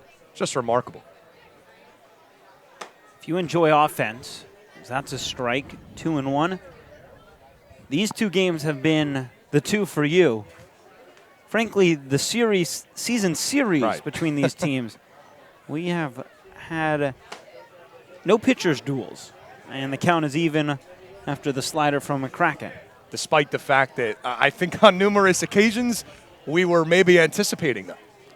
These 2 teams have a bunch of excellent arms, but the offenses have gotten the best of the pitching all season long as the 2-2 is a called strike 3, a late call.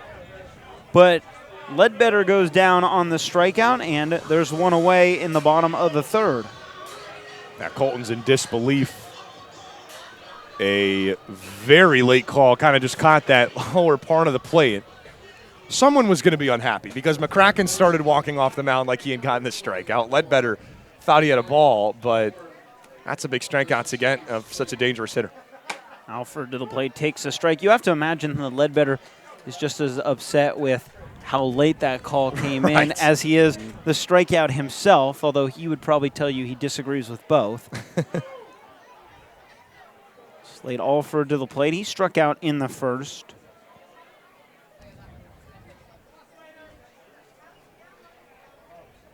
Kraken works, and that slider catches the inside corner. 1-2 to the dismay of this home crowd. A really nice crowd on hand for Game 2 here at Cardines Field.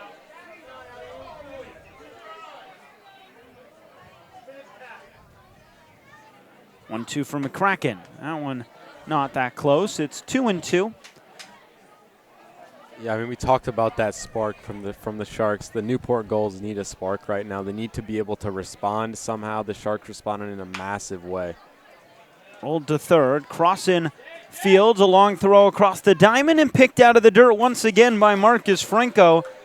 First baseman having a nice day. 2 down in the third. He's reached twice, made 2 nice plays at first. And he kind of almost had to like spear that baseball, hold it as it took a hop right as it was meeting the glove. I've been really impressed with Franco in terms of his ability to pick the ball. And then, I mean, we saw in Game 1 on multiple occasions how important that is from your first baseman. Martinez takes a strike. Martinez, the first baseman in Game 1 and Game 2 for Newport. Had a little bit of trouble handling 2 tricky throws.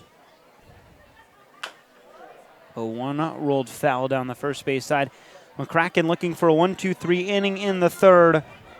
Over the last 10 games, he has thrown more innings than any reliever for Martha's Vineyard. That ERA under 4. And McCracken has been excellent out of the pen for Martha's Vineyard. Pitch, blooped foul, and into the seats down the third base side. Paul saying hello to a few fans over there. Yeah, kind of tailed just right past that netting and looked like into a section of the kids down there. They'll enjoy the souvenir as long as no one got hurt. Another 0-2. Does not get strike on that pitch. It's 1-2. McCracken, a big fastball slider guy. 1-2, and Martinez able to stay alive. These long at-bats, we've seen a couple of them today. They have played a huge role in this ball game. It's proven to be advantage hitter. Let's just put it that way. I mean, Josh Kuroda-Grauer and then Dorian Gonzalez. And Martinez fouls off another one. Absolutely the case. Although, in this season series, what has not been advantage hitter, we have seen the offenses come out and force not always both teams at the same time. We've seen that today. Newport got the Sharks big at the Shark Tank, and then the Sharks responded, getting Newport big the next time. But here at Cardines Field, we've had close games and offensive games. As the 1-2 misses outside, 2-2 the count. And Martinez continues to have a very nice battle at the plate.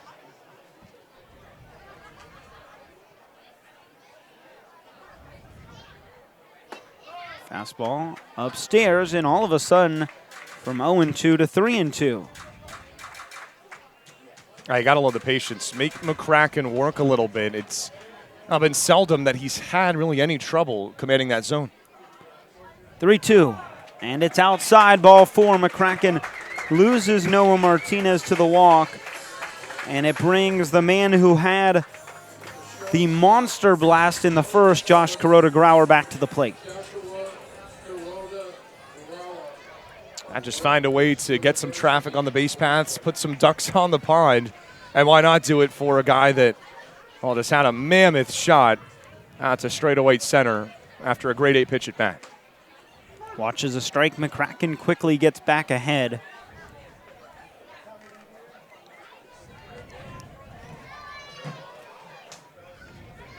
Checks on the runner at first. Swing and a miss. 0-2.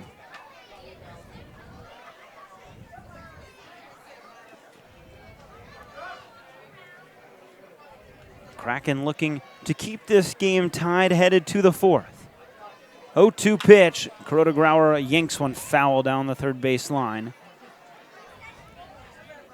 Guy who did not go down easily in the first and 8-pitch at bat. And that 8th pitch was blasted over the center field fence. And not really much doubt about it either. 0-2. Swing and a miss. McCracken's second strikeout of the inning. And 2 scoreless for McCracken out of the pen. The offensive fireworks at Guardians Field have produced today. 4-4. We head to the fourth here on the NECBL Broadcast Network.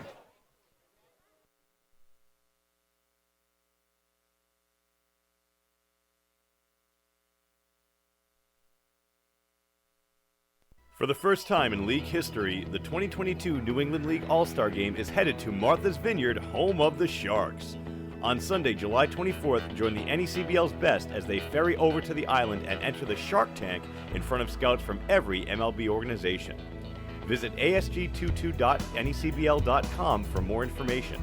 And don't forget to make your ferry reservation at steamshipauthority.com. Fans, the NECBL's broadcast network brings all of the action right to your home every night. Available on your desktop, laptop, mobile device, as well as your Apple TV, Roku, Amazon Fire TV, or Android TV device. Enjoy single-day passes for just $8, purchase a weekly subscription for $20, a monthly pass for $40, or an all-season pass for $80.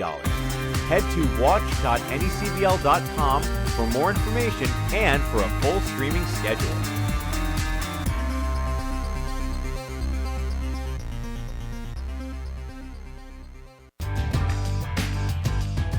Franklin Sports is proud to be the official batting glove of the New England League. This summer, the NECBL and its 14 organizations join over 200 major leaguers by wearing custom Franklin batting gloves as members of the Franklin family. To design your own custom pair of batting gloves, visit franklinsports.com and join the fam. Franklin is the official batting glove of the New England League.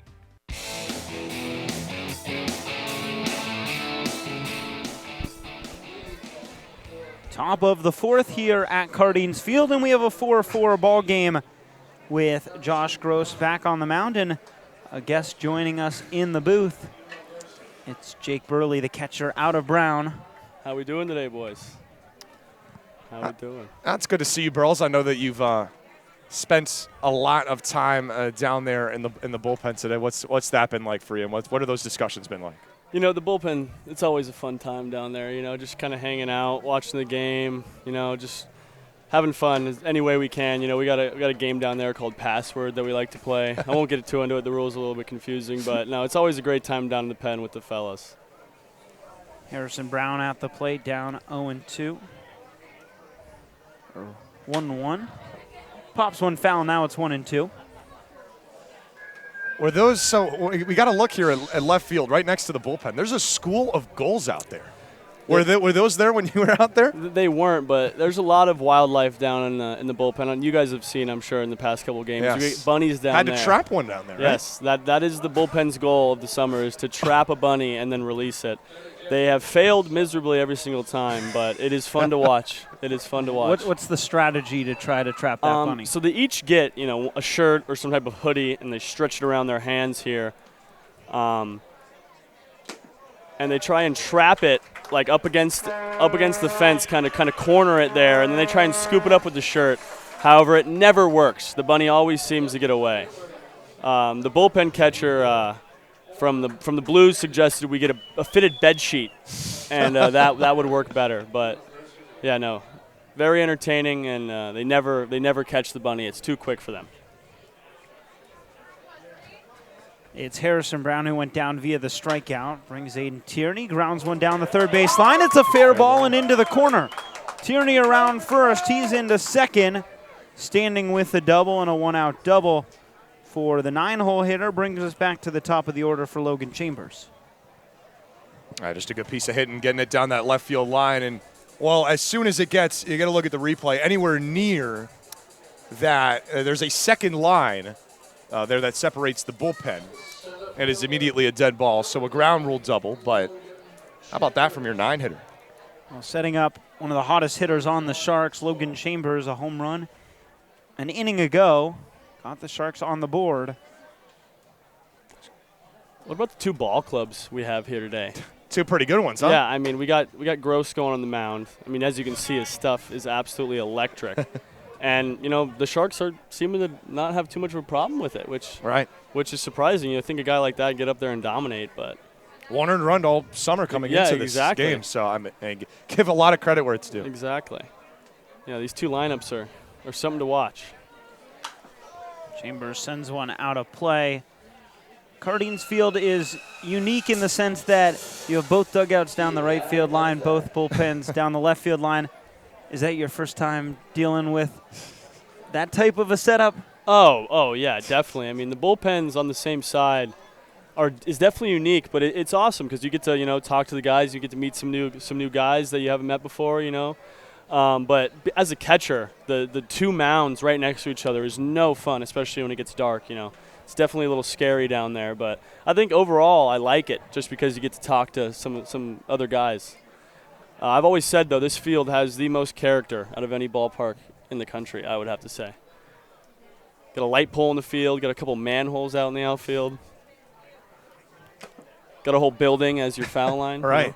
Just right field, foul territory just goes kapoof, just out of nowhere. But, I mean, as a catcher here, there's very few, if any, fields where I've seen this minimal space behind the backstop. Does that change your strategy? Like, your whole mentality, does that have to change as a catcher? You know, I don't really worry about that too much because the goal in hand is to keep every ball in front of you. So you're always trying to keep it in front of you no matter how much room you have behind you. I'd say the biggest thing is this field. It gets, you know, so many games get played on it. You know, it's an old field. So the ball will hit and skip funny ways here at Cardines. So you kind of always just have to be on your toes for something to bounce wickedly. But no, I don't worry too much about the foul territory. You don't really have to worry about any foul balls, which is nice because catcher pops aren't the most fun. 3-2 strikeout. Chambers goes down via the K, and there's 2 away in the top of the 4th. Brings Danny Crossan back to the plate. Chambers, he went down there, but look at him walking off. He has some serious swag going on. He has some serious swag, so at least he has that going for him after the strikeout. Yeah, I think that's not an easy feat to do, guys. 5 hits in this doubleheader, including his first home run of the summer. Well, that's probably why he has so much swag. He's a hell of a player. Right. I think the Gulls swarming right now are just trying to bring us some energy. Is that a good omen? It's a great omen. Because, you know, as we always say, the Gulls fly together. So when the Gulls are here flying with us, Scanlon tries to throw down behind Tierney, who gets back safely. Aggressive move by the catcher. Yeah, but when the Gulls are flying with us, it definitely brings some morale, some energy for the boys, you know? It's a real-life mascot out there supporting us. How often do you get the name of your team just coming out, hanging out in the middle of the field during the game? Exactly. There's no Sharks on the Martha's Vineyard field. I would hope not. Yeah, exactly. Exactly. Actually, there is one, though. Isn't there one kind of on top that of is true. There is one above the press box. There is a Shark. So look at that. They're just cheering on Josh right now. They're like, come on, we're behind you. Words of encouragement. It's like Angel in the Outfield. You guys seen that movie, Angels in the Outfield? It's exactly what it is. One of the best baseball movies there is. 0-2. Crossan rolls one to the right side. Martinez fields the flip to the pitcher. Gross covering in time for out number 3. And the 1-out double is stranded at second. We'll head to the bottom of the 4th here at Cardines Field. It's Sharks 4 and Gulls 4 on the NECBL Broadcast Network.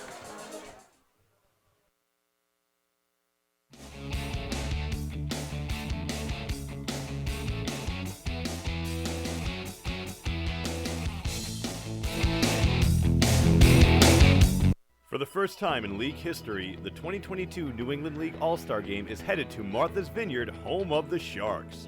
On Sunday, July 24th, join the NECBL's best as they ferry over to the island and enter the Shark Tank in front of scouts from every MLB organization. Visit asg22.necbl.com for more information. And don't forget to make your ferry reservation at steamshipauthority.com. fans, the NECBL's broadcast network brings all of the action right to your home every night. Available on your desktop, laptop, mobile device, as well as your Apple TV, Roku, Amazon Fire TV, or Android TV device. Enjoy single-day passes for just $8, purchase a weekly subscription for $20, a monthly pass for $40, or an all-season pass for $80. Head to watch.necbl.com for more information and for a full streaming schedule.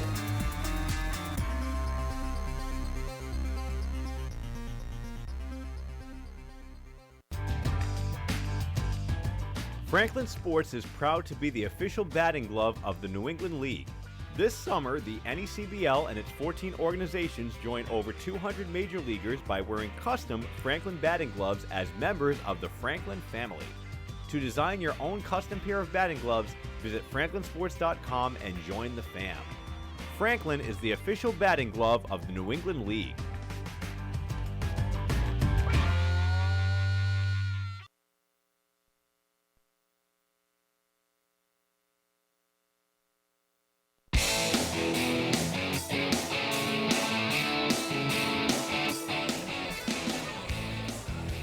It's 4-4 here in the bottom of the fourth. Aiden Tierney chasing goals out in left field. Not the players. We're talking about the birds. Trying to surround them a little bit. Not vicious animals. Spencer Smith to the plate. And the goals left fielder pops one foul. He was out there with the goals in the top half of the fourth.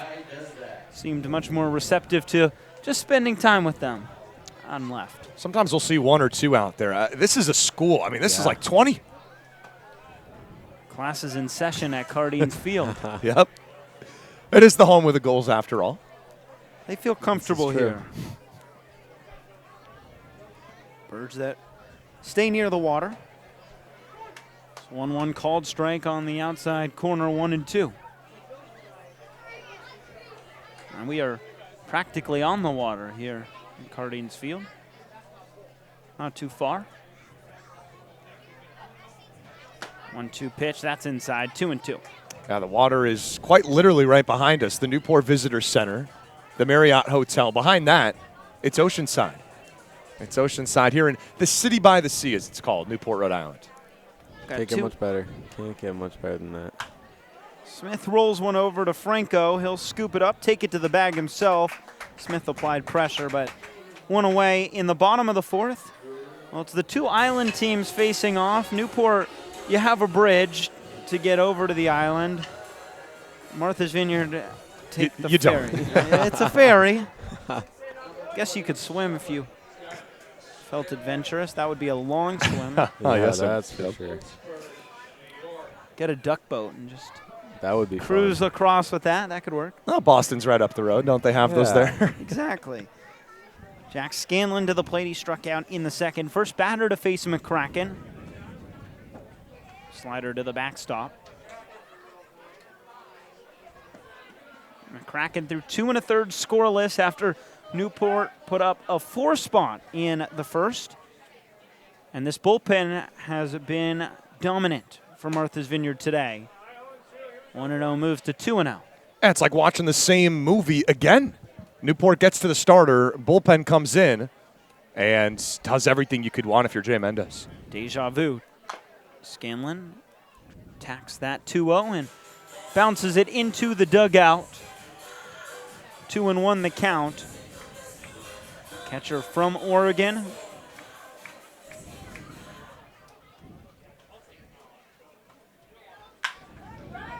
He hits one hard, backhanded by Gonzalez. Scanlon slipped in the box and gave Gonzalez plenty of time to throw him out at first for out number 2.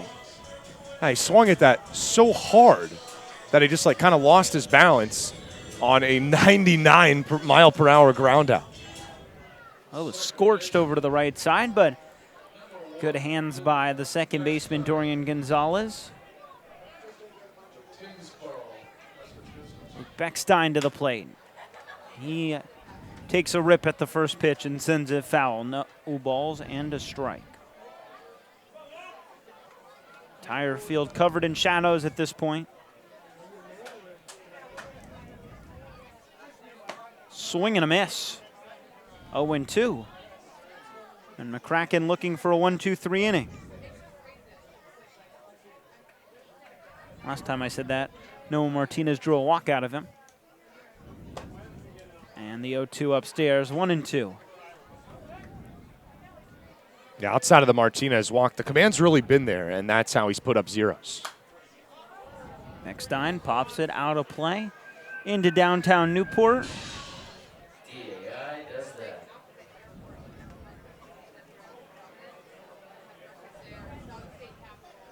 A game that will decide who is in first place of the Coastal Division after tonight. Another one popped up and out of the ballpark for a foul ball, 1-2.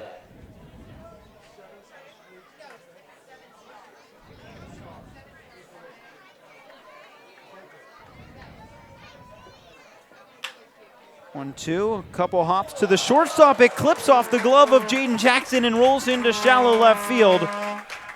Aiden Tierney, the left fielder, will go toss it in. But a runner at first with 2 away. Well, we just had Jake Burley on the broadcast. What did he say? You never know what kind of funky hops you're going to see at Cardines Field, and right on cue. That was just a brutal hop for what otherwise looked like a play that Jackson was going to make.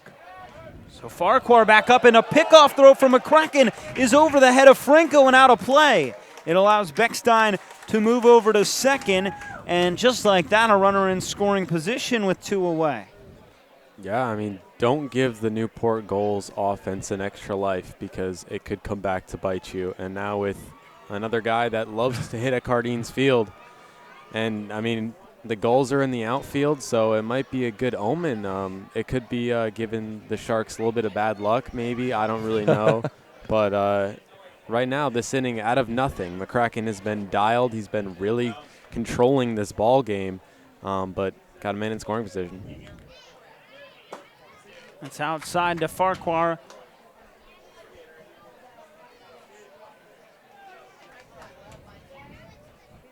So McCracken trying to work around a runner in scoring position. It's outside again. 2-0.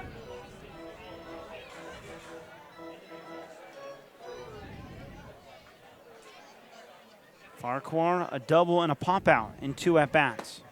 He takes a strike. It's 2-1 with 2 away.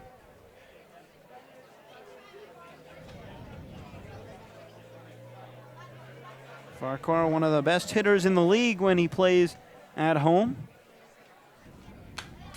As the 2-1 sent back off the fence, 2-2. Same can't be said when he travels away from Cardines Field. Hitting over 300 points better here at his home ballpark. 2-2, that's outside. The count runs full. There is a base to work with if you're McCracken with a runner on second, but no one at first. But on deck is the red-hot Colton Freeman.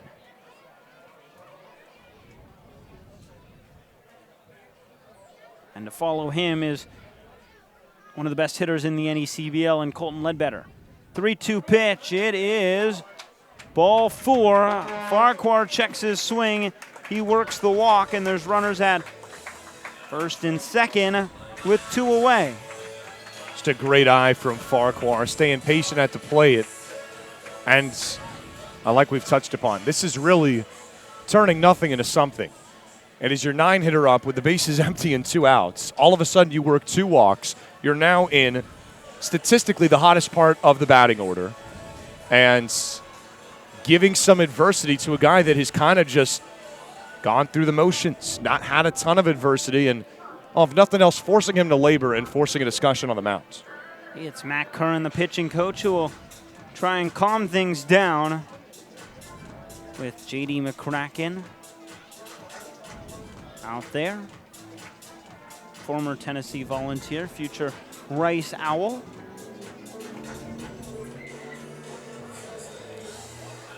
A two-way standout in high school, has turned his attention to pitching. Although he says don't give up the possibility that he may hit in Houston, Texas at Rice. He can crank a ball when he gets a hold of it. Colton Freeman up. Takes the first pitch outside, 1-0. Newport has not scored since the first inning. They put up a 4-run inning. It's a 1-0 well outside, 2-0.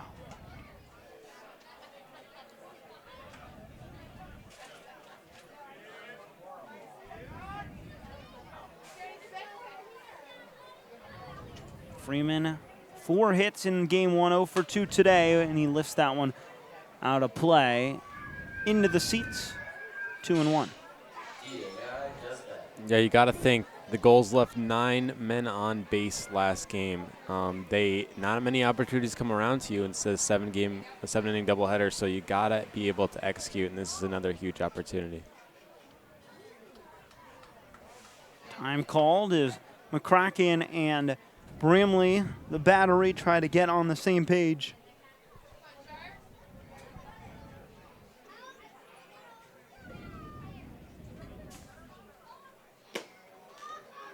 Two, 1 can't catch the zone. It's 3 balls and a strike.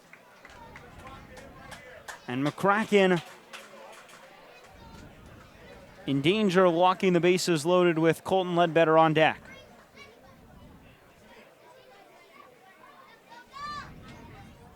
Swing and a miss at the 3-1. Big pitch from McCracken. Count is full. Runners will be on the move with 2 away. Right, like you said, I don't think walking the bases loaded for McCracken would really be in the agenda of things he'd want to do. I'd expect him, even as hot as Freeman is, to attack him and in turn give Freeman something good to hit. Here they go. 3-2 pitch. It's inside and low. Ball 4. Freeman sprints down to first. The bases are juiced in the bottom of the 4th, all with 2 away. Yeah, what a turn of events. Back to back walks. And, well, this is, if you don't want anybody up, maybe in the entire NECBL up in the situation, it's him. Kraken will work back from the windup. Can't find the zone with the first pitch. It's a ball. There is nowhere to put Ledbetter. At third is Beckstein. At second is Farquhar. At first is Freeman. 1-0 is called a strike.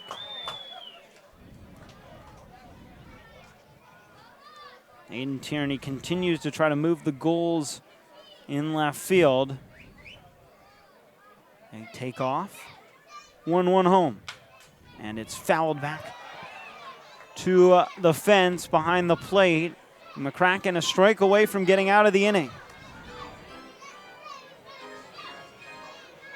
Now you can waste a pitch. Now you can go and maybe give something less tasty to hit to a guy that can really square it up if he gets something good. But can't afford to fire in a wild pitch. The runner at third. 1-2.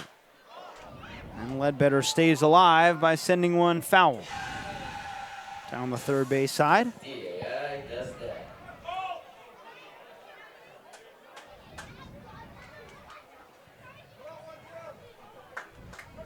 Bases loaded, 2 away. In a tie game, 1-2. Swing and a miss.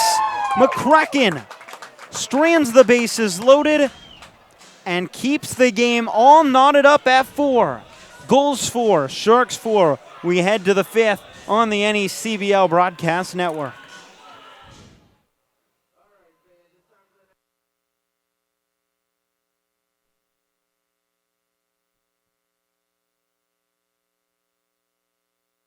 For the first time in league history, the 2022 New England League All-Star Game is headed to Martha's Vineyard, home of the Sharks.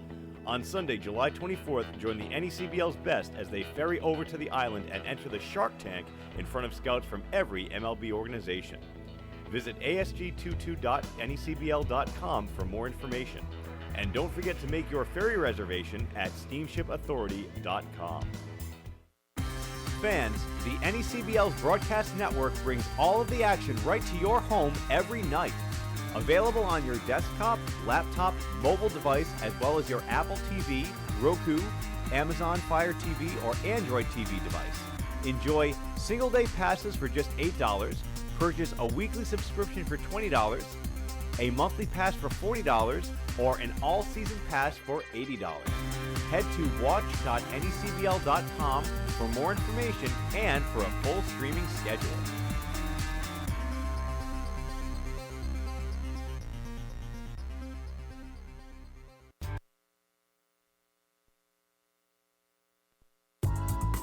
Whether you're an island resident or just visiting, the fastest way to get to the Cape and Islands is by taking the New England League's preferred partner, the Steamship Authority Ferry. Visit steamshipauthority.com for more information. Zephyr is the official on-field cap of the NECBL. Also known as the Z-Hats, Zephyr is the authentic college hat with a loyal following of those who only wear the Z. Zephyr makes hats for over 800 colleges and channels that same energy and creativity into building custom hats of all types for pro sports teams, clothing brands, and companies everywhere. Make sure you pick up your Newport Gulls official on-field cap today.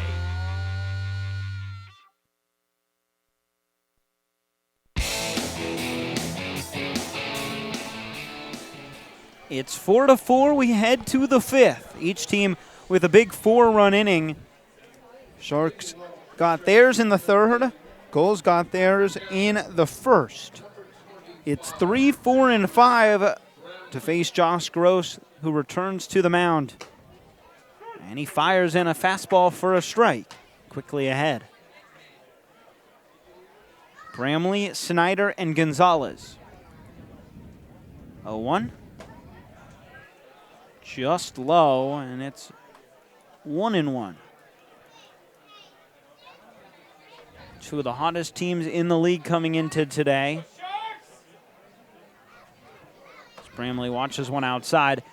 Sharks enter the day with a 7-game win streak. That's up to 8.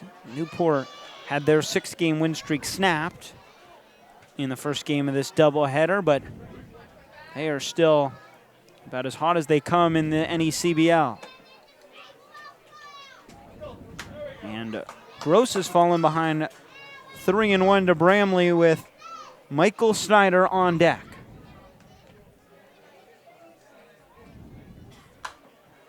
Bramley swings and fouls one back on the 3-1, and the count runs full. Yeah, this is uncharted territory for Josh Gross. 9 2/3 on the season, and has not gone into 4 innings this summer, but he did go a pretty lengthy amount, and in many of his innings with East Carolina. Bramley swings and pops one up. Left side, it's Alford, who is there dancing around before watching the ball fall into his mitt for out number 1. This can be a dangerous time of night. Kind of the twilight hour as it's coins. You got the lights on, but the sun is not completely set yet. That can prove to be problematic. And Slate kind of had to just hang with that ball, make a adjustment very late, but he made the catch. At this point in night, lights really don't help all that much. Your eyes haven't adjusted. So Michael Snyder to the plate, 2 doubles today. And he yanks the first pitch foul down the left field line over towards the bullpens, and that one was given a ride but foul. Wow. I mean, we saw Josh Kuroda-Grauer do that and then hit a home run. I think Michael Snyder is seeing the ball pretty well today. Just a thought. Yeah, maybe. Watches one just below the knees. It's 1-1. In game 1, Snyder went 3 for 3. Also was hit by a pitch. 2 RBIs, 2 runs scored. Tonight, 2 for 2 with a run scored. That's called a strike at the knees. He's behind in the count, 1-2. That didn't really stop him. He fell behind a couple times in game 1 of this doubleheader. Really never changed much of the outcomes.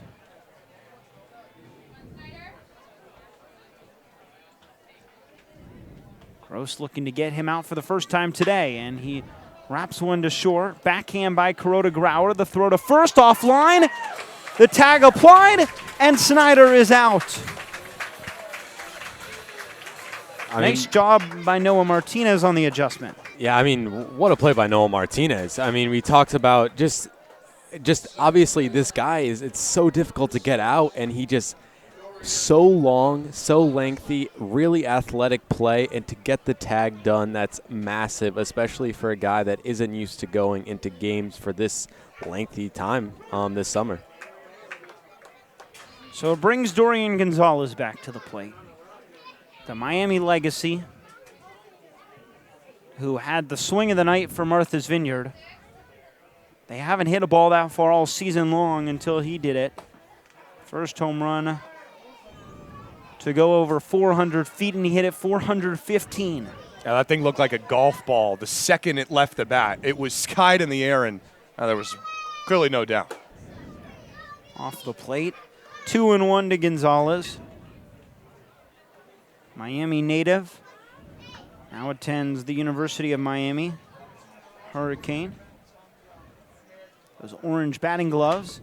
See, he shoots one back off the backstop. It's 2-2. It was his first home run of the season, and in what felt like an inning, the Sharks might be able to take advantage and get some of the runs back. His swing got all of them back in that third as the count runs full 3-2. You never know how a game can turn. Logan Chambers, he really was the spark plug with that home run, and then everybody else just followed suit.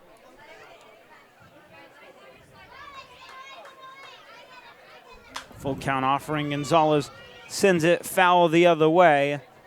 Count remains full. Gross looking for a 1-2-3 inning in the fifth.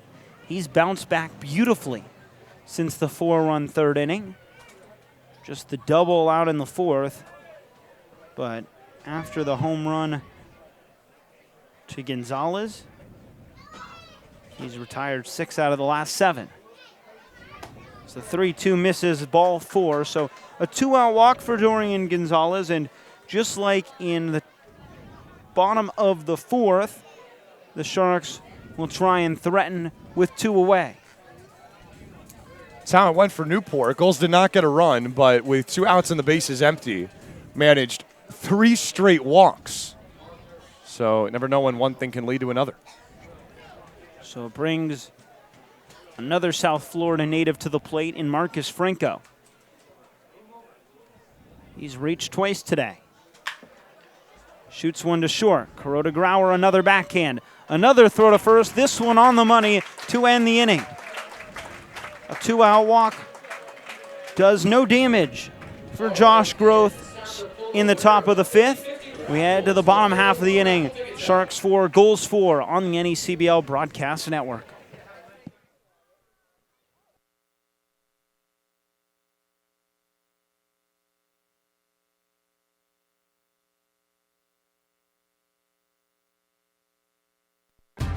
The Newport Gulls Broadcast Network features 7 high-definition cameras, graphics, instant replay, and extended pregame and postgame coverage. Watch the Gulls all season long every Friday night on Your View New England. Be sure to follow the Gulls all season long on our social media accounts at Newport Gulls on Twitter and Instagram, and Facebook.com/Newport Gulls, and subscribe on YouTube.com/Newport Gulls for the latest video highlights and exclusive interviews. The chase for the Fay Vincent Senior Cup begins on Monday, August 1st, when the 2022 New England League playoffs begin. 6 teams will qualify this year, each of the 3 division winners and then the 3 teams with the highest winning percentages. The top 2 teams will receive a first-round bye, while the other 4 teams open things up with a single elimination wildcard round. The winning teams will advance to the best-of-3 series for the Final 4, and then the last 2 teams standing will...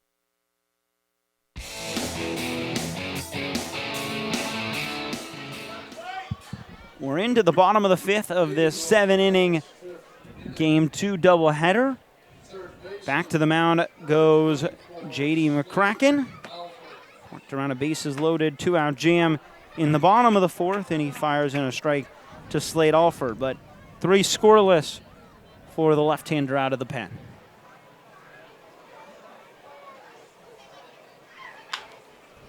Alford turns on one, but foul. Quickly behind 0-2. And McCracken loaded the bases to face the hitter that you would not want to face in any situation, certainly not the bases loaded. And he struck out Ledbetter for the second time tonight. Yeah, certainly not the conventional way to work through a scoreless inning, but when it's all said and done, 3 innings, 2 hits, no runs, he's more than done his job. 1-2, swing and a miss, another strikeout for McCracken. It's the fifth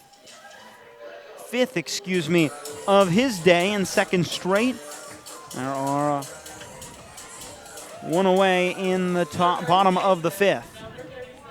It's got to be so encouraging if you're Jay Mendez. Strikeouts of Ledbetter and now Alford. These have been the 2 best hitters on Newport this season. So he's been just in a groove still despite working into his 4th inning. Martinez laces one into left. Tierney moves to his left, and that ball hangs up just long enough for Tierney to make the grab, out number 2.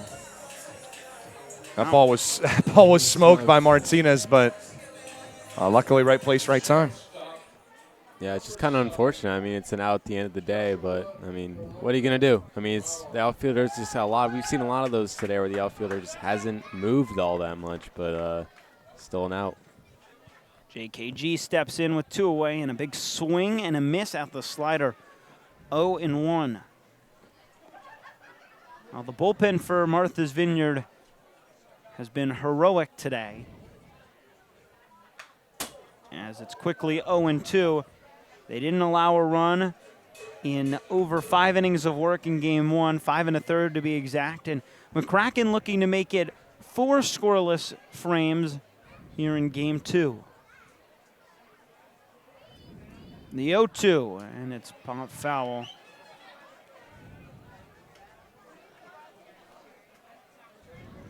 And with arms coming in and out from Martha's Vineyard, the boost that McCracken has given them has been huge. He's been fantastic over his last now 4 outings. 0-2 pitch, swing and a miss.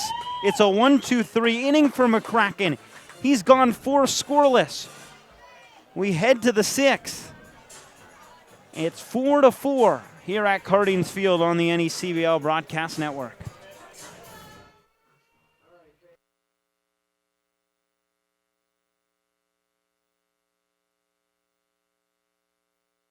NECBL's Broadcast Network brings all of the action right to your home every night.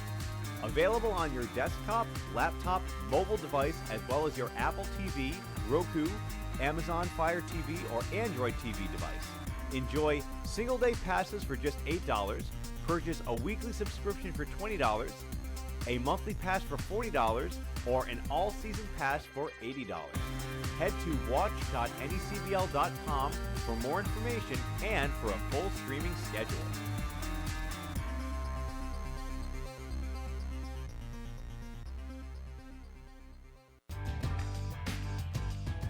Franklin Sports is proud to be the official batting glove of the New England League. This summer, the NECBL and its 14 organizations join over 200 major leaguers by wearing custom Franklin batting gloves as members of the Franklin family.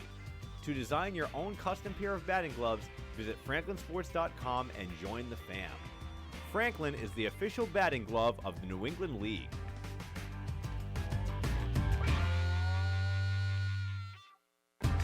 The Newport Gulls Broadcast Network features 7 high-definition cameras, graphics, instant replay, and extended pregame and postgame coverage. Watch the Gulls all season long every Friday night on Your View New England.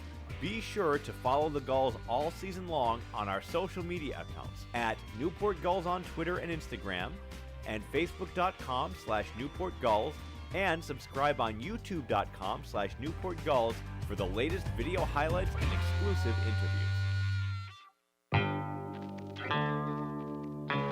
The chase for the Fay Vincent Senior Cup begins on Monday, August 1st.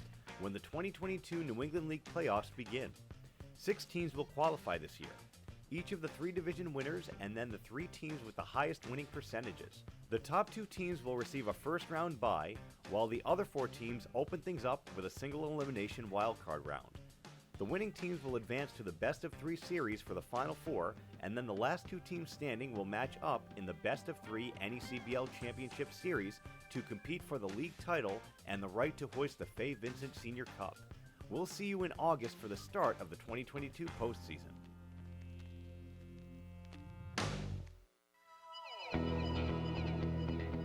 The chase for the Fay Vincent Senior Cup begins on Monday, August 1st, when the 2022 New England League playoffs.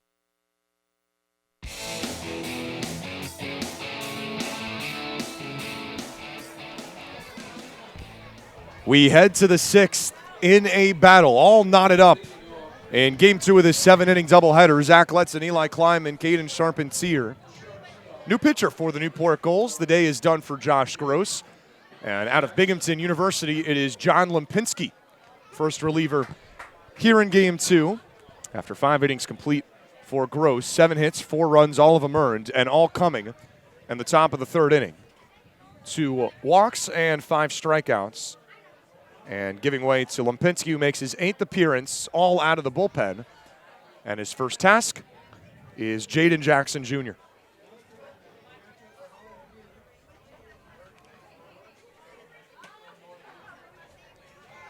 Now, 1-1 count to the second-year Shark, 0 for 2 on the day, and 3 for 20 on the season. Recent addition for Mendez and company. And now a 2-1 count. 4 runs for Newport in the first, and Martha's Vineyard responding with 4 in the 3rd. Now has brought us here. As there's a strike, now 2-2. It's the 6th inning, but it feels later than that. Game 2 of this 7-inning doubleheader. Gulls just looking for a split after Martha's Vineyard took Game 1 8-5. And the dirt now 3-1 to the shortstop. Doesn't this almost feel like a pitcher's duel? We've had the offensive outburst innings, but the pitching has gathered itself, and each staff has thrown 4 scoreless. Upstairs, that's ball 4 on 5 pitches. Jackson earns a walk. The 12th of the season given up by Lempinski. And that's what you want if you're Martha's Vineyard. Leadoff man on here in the 6th. Looking for, be the first lead for the Sharks all day. Games that have started to mirror each other a little bit. Newport has scored 5 runs in the first 2 innings in Game 1 and 4 in Game 2.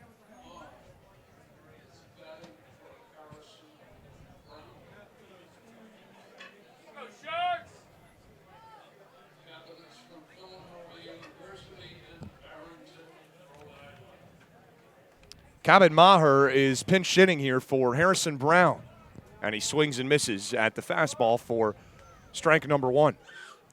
A 3-run home run for Cabot Maher in Game 1 of this 7-inning doubleheader, and it set the tone right away in the top of the first. High arcing breaking ball from Lempinski misses upstairs, 78 miles per hour for ball 1.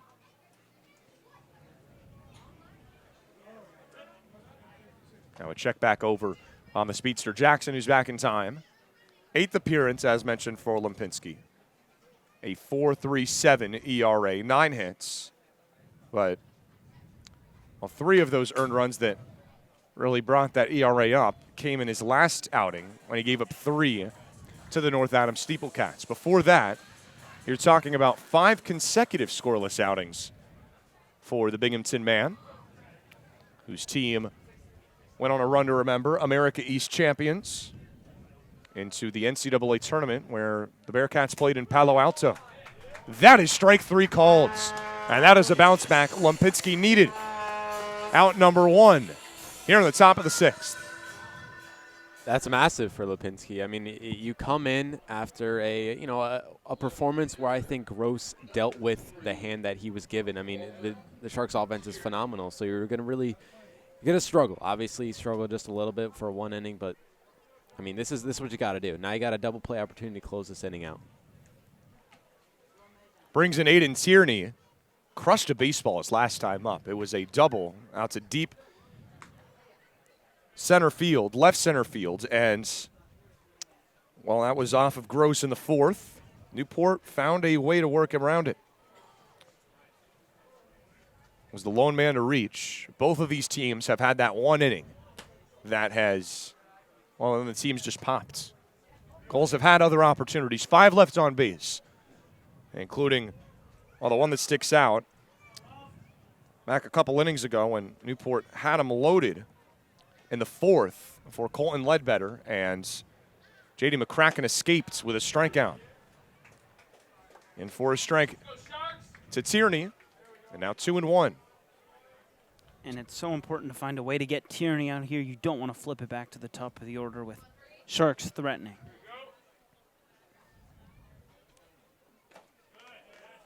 Able Dust to hold up his swing, and Scanlon able to block it with a fast Jackson over at first base. Tierney, a second-team All-NEC selection. .358 average with the Mount St. Mary's Mountaineers. Had a great season, and that came after he transferred from Longwood University. Right here, just trying to keep the inning, well, the rally going, rather, with one down, and he'll do just that. It is ball 4. It is 2 walks for this bottom third of the Martha's Vineyard order. And the Sharks with a real opportunity to take their first lead all night. Here with Logan Chambers, the top of the order up, 2 down and just 1 away. 2 on and just 1 away. And what more can you say about the Tennessee Vol, Logan Chambers? 4 hits in game 1. A solo home run in game 2, inning number 3, that got the scoring started for the roadside tonight. And he drives it deep into left first pitch. Smith is back and has enough room to make the catch. Nearly his second. Instead, a long out number 2. Yeah, Spencer Smith, so versatile, one of those utility guys. Someone that, has the ability to play the infield and the outfield. Just kind of lost it there a little bit, but then finally found it to get a massive second out for Lipinski and the Newport Gulls. Now up to Danny Crossan, the third baseman. Last hope here in the 6th. A major opportunity here for these Sharks. And their all-star fan vote candidate looking to come through in a huge spot. 4-4 game, 6th inning. A spot at the top of the Coastal Division standings, resting in the balance. Crossing 0 for 2 today, but he was hit by a pitch in the 3rd inning and came around to score. That is smoked off of his bat and going foul near the top of the clubhouse. Second-year NECBL player. And played with the Mystic Schooners last season. Hit 194 with the Huskies this past spring.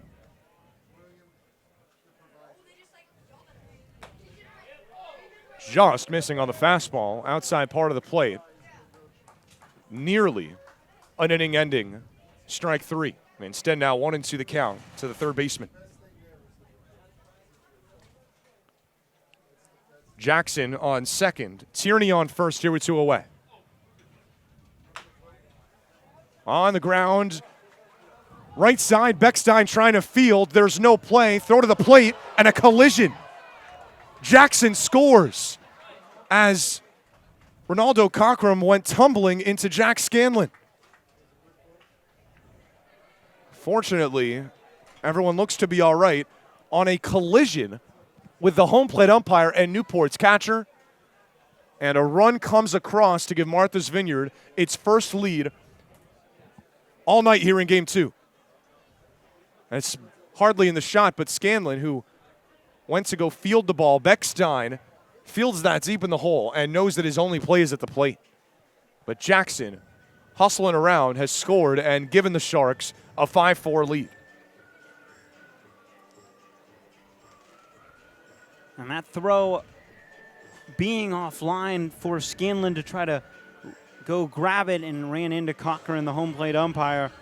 I think Jackson probably makes it in safely anyway, but it allowed Danny Crossan to move to second, which could prove huge in this inning. And the going doesn't get any easier. Thomas Bramley. It is now the heart of the order for Martha's Vineyard. The Sharks with a run to take a 1-run lead. And the catcher that'll soon be calling Penn State home digs in a 1-for-3 day. Singled back in the first. At third is Tierney. At first, after the infield single, is Danny Crossan. His 26th hit of the season. And they're just, you can kind of characterize it the same way with Newport, a lethal top 5, top 6.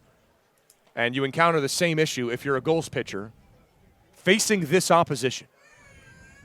Now 2-0 the count to the catcher.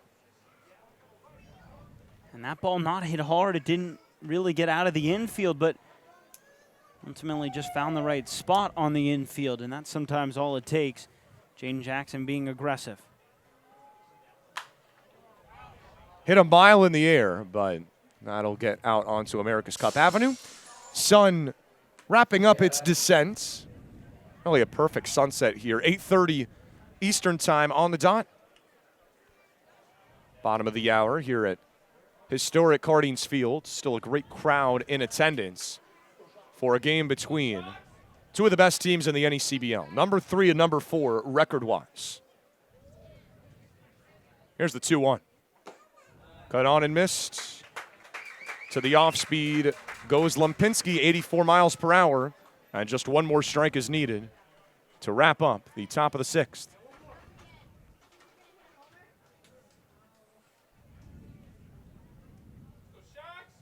Two on here with 2 out. Already a run across. And now a call for time. Bramley did not play in game 1, but brings a .316 average here coming into game 2. And tacked on his 20th hit of the season. And just over 60 at-bats. That is popped a mile in the air and into no man's land. Nobody can see the baseball. And it landed foul. And thank goodness it did for the Gulls, because that got lost in the lights. It is still the twilight hour, the twilight kind of night. Spencer Smith shrugged. Slade Alford shrugged. And luckily for the Newport Gulls, it did not land in the field of play. Yeah, I mean, might have caught a break on that one. I mean, that was pretty crazy. No one really knew where the ball was, and then it landed foul. I mean, what a break. I mean, that would have been a massive turning point. So we do the 2-2 again. Now make it a 3-2 count. Bramley has run it full. Already 2 walks issued by Lempinski here in the top of the 6th.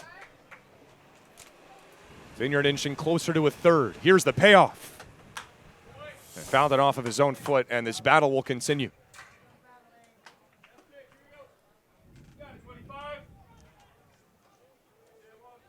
Now awaiting the 8th pitch of this at-bat. 5 runs, 8 hits for the Sharks. 4 runs, 5 hits for Newport. A chance for some major insurance. Tierney on third, Crossan on second. And Lempinski was ready to go, but Cockrum and Bramley were not.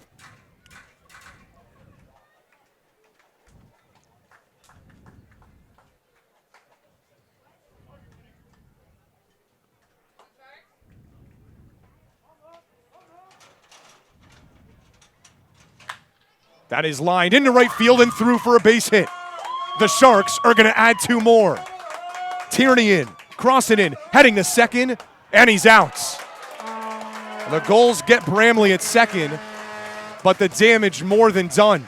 Both runs are going to count, and it is a 3-run top of the 6th for Martha's Vineyard. Another major inning late, just like in game 1, gives the Sharks some breathing room. 7-4 the score, as we'll keep it here on the NECBL Network. Game 1 of this doubleheader started at 3 o'clock. It was the only game, Caden, that was in action at the time. Game 2 starts at 6:30, and now plenty more across the NECBL slate here on a Wednesday night. Yeah, we got a ton of games here in the NECBL. The second doubleheader in the NECBL today. Vermont and the Winnipesaukee Muskrats played around 4 p.m. was their start time. The Mountaineers edged the Muskrats by a score of 4-3. In all the other 9-inning games up in Goodall Park in the bottom of the 5th inning, the Mainers have a 4-2 lead over the Nighthawks. A divisional matchup over at Gargantuan Dodds Stadium. The Waves have the lead over Scoonie Nation by a score of 5-2 as Scoonie Nation tries to chase the two teams here today at Cardines Field. The Scrats have a lead in the second game of the doubleheader over in Montpelier by a score of 3-1 over the Mountaineers. The Valley Blue Sox look to snap their 5-game losing streak, looking more like the Red Sox, but they're playing good ball right now. They're up 3-0 at the top of the 6th. And the Westies have a 4-0 lead over the Bristol Blues, and that has massive implications in this game. And then you got your game here. Then the Navigators look to get back on track. They have a lead at the bottom of the 6th inning, 8-2 over the Swamp Pats. Well, both Newport and Martha's Vineyard are fans of that score. How about that? Out at Muzzy Fields, now 6-0. Danbury's just extended it with 2 more. Love to see that. Wow. And, of course, Newport in a chase for a top 2 seed in the NECBL, as are the Sharks, who are just a game behind Newport, and now 6 outs away from taking a Coastal Division lead. Goals need a rally. Trailing by 3, that's the margin Newport fell by in Game 1. And it is still J.D. McCracken. He is back out there for another and will try to mirror Gross and go 5 innings. Yeah, I mean, you cannot crack McCracken. He is just uncrackable. I don't know how to say it, but he's been just nails. The bullpen for the Sharks has been unbelievable. The goals have hit like every starter today, and then you bring in the bullpen, and they're untouchable.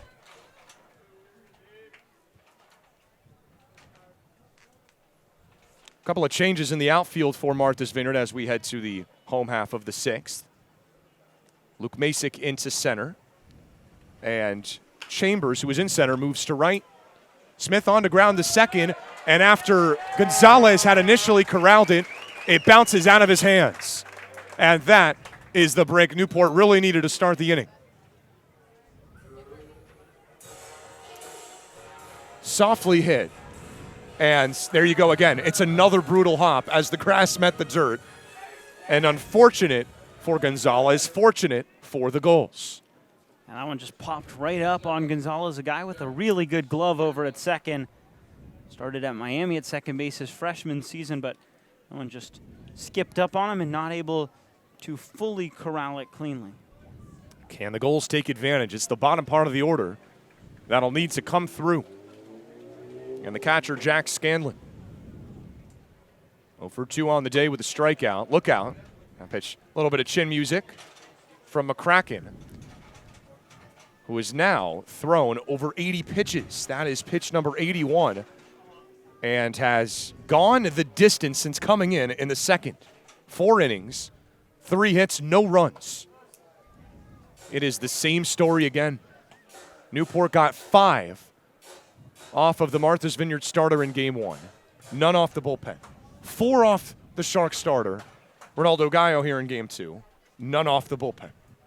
Isn't it funny how baseball works? Now a 3-0 count to Scanlon. And this really the only factor that begs a question. No runs have been on the board, but McCracken did walk 3 consecutive hitters back in the 4th inning. Now in danger of walking yet another. 3-0 the count to the Oregon catcher. And there's ball 4. Back-to-back walks. Newport will bring the tying run to the plate. And just like that, in an instant, that'll do it here for McCracken. Mendez is out, and a change will be made. 7-4 the score. It's another great one between Newport and Martha's Vineyard. The Gulls with a potential tying run coming to the plate when we return.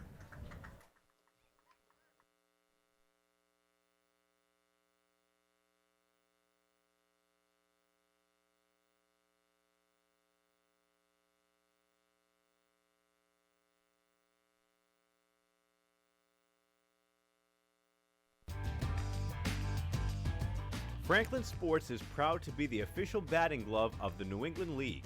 This summer, the NECBL and its 14 organizations join over 200 major leaguers by wearing custom Franklin batting gloves as members of the Franklin family.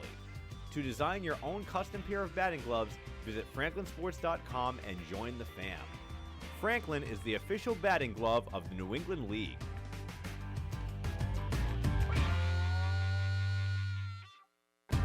The Newport Gulls Broadcast Network features 7 high-definition cameras, graphics, instant replay, and extended pregame and postgame coverage. Watch the Gulls all season long every Friday night on Your View New England. Be sure to follow the Gulls all season long on our social media accounts at Newport Gulls on Twitter and Instagram, and Facebook.com/Newport Gulls, and subscribe on YouTube.com/Newport Gulls for the latest video highlights and exclusive interviews. The chase for the Fay Vincent Senior Cup begins on Monday, August 1st, when the 2022 New England League playoffs begin. 6 teams will qualify this year, each of the 3 division winners and then the 3 teams with the highest winning percentages. The top 2 teams will receive a first-round bye, while the other 4 teams open things up with a single elimination wildcard round. The winning teams will advance to the best-of-3 series for the Final 4, and then the last 2 teams standing will match up in the best-of-3 NECBL Championship Series to compete for the league title and the right to hoist the Fay Vincent Senior Cup. We'll see you in August for the start of the 2022 postseason.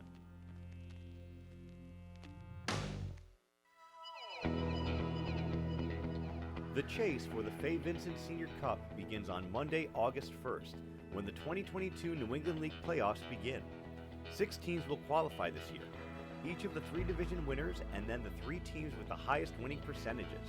The top 2 teams will receive a first-round bye, while the other 4 teams open things up with a single elimination wildcard round. The winning teams will advance to the best-of-3 series for the... Welcoming back to Cardines Fields. Gulls bring the tying run to the plate. And, well, Eli, it's just the second time that Jay Mendez has had to go to the bullpen and bringing in another righty. Going to another righty all-star. At that, Stephen Quigley in, trying to finish this game off. Beckstein swings at the first pitch, flies it shallow into center. Who's going to get it? Chambers. Rather, it is the new center fielder Masick who just made the substitution. And that ball was dying quickly. Communication was needed, and communication was made by the Sharks. You watch Jaden Jackson, shortstop. He had a read on the ball too, and Masick called him off. He said, I'm hitting the floor, and down to the grass he went. Exactly how a shortstop's supposed to act when the outfielder calls him off. Now it's Trent Farquhar. Been on base twice today. Top of this Newport order, looking for a spark. No runs for the Gulls since all the way back in the bottom of the first. And a job well done by Bramley to eat that baseball up, preventing Smith or Scanlon to move up 90 feet. Sun setting here at Cardines Fields on a gorgeous night. 8:45 Eastern, Game 2 of this 7-inning doubleheader. Cut on and a foul tip by Farquhar. Violent swing on the 92-mile-per-hour rising fastball out of the arm of Quigley.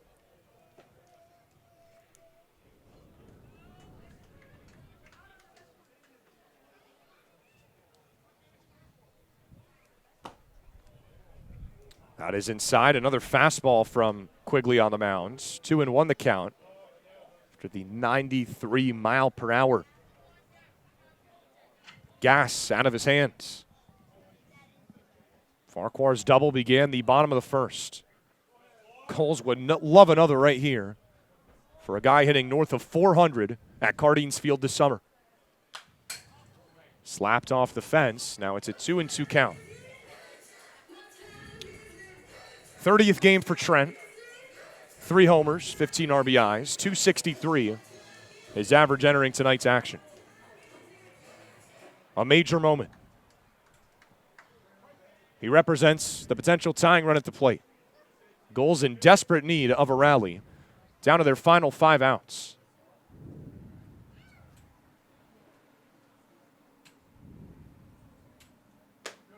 And now a full count. Fastball misses outside. And in danger here, if you're Martha's Vineyard, of putting on 2 of the first 3 via walk. Rather, 2 of the first 4. 1 away. Runners on first and second. Martha's Vineyard, an 8-game winning streak. Looking to make it 9. That is ball 4. That's the second walk of the inning. Over to third Smith, to second Scanlon, and to first Trent Farquhar. The Gulls, without a hit here in the bottom of the 6th, have loaded the bases for Colton Freeman. This is the guy. This is the guy. Por Fuego. Colton Freeman is on fire right now. Bases loaded. They've already left them loaded once already today, and they left 9 on base last game. They cannot afford to do that to be able to win ball games, especially against a team that is this good in the Sharks. The Vineyard got out of a bases loaded situation in the 4th. Here's Freeman, swinging first pitch deep to left. He watches it fly on a one-way ticket out of here. Colton Freeman, a grand slam. And the Gulls jump in front, 8-7. I mean, look at the energy as he runs the bases. The Newport Gulls, talk about it. Culture, perseverance, adversity. This team, it doesn't matter what the score is. It doesn't matter at all. This team knows how to win baseball games, and they're showing it right here. Colton Freeman is on fire. Back-to-back days with the home run. Look at that. The energy here at Cardines Field is electric, and everyone's shocked.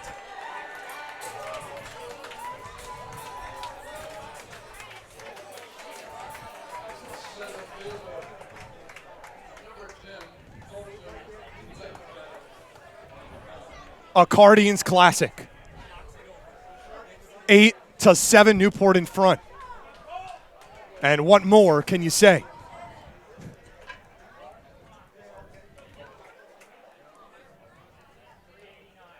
Colin Ledbetter up for Newport. And now it's a 1-1 count. I mean, the buzz of this place, you can feel it, you can sense it, it's palpable. It is a grand slam to put Newport up 1. A grand salami sandwich. Ledbetter smokes it. That'll bloop down for a hit and right. Colton Ledbetter, another 2-hit game. Newport, out of nowhere, has taken the lead. And now, threatening for more, here's Slade Alford.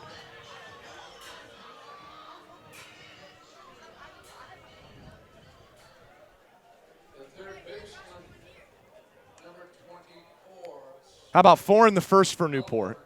And just a flair for the dramatic. 4 more, but had to wait 5 more innings to do it here in the 6th. And Slade Alford, who had the biggest swing of any Newport goal here on Monday, looks at strike 1. You know, I ran into Colton Freeman just before the second game, and after his 4-hit game, he said, you know, that's only the start. And you see what he did, and just an unbelievable performance. I mean, this guy has a lot of personality. You see it as he runs the bases, but I feel like this game is going to go down in this season as one of the best here at Cardines. Well, I picked up his first home run in a Newport uniform yesterday. And another one here today. That's a shot in the right, into the corner. Ledbetter to third. Alford another hit. The Gulls are alive and well here in the bottom of the 4th. Runners on the corners with still just 1 away. I mean, when you're hot, you're hot. This is the inning. They haven't been able to get to a bullpen arm yet, and now the Newport Gulls offense is flying. The Gulls are flying high, and this is the exact inning they got to do.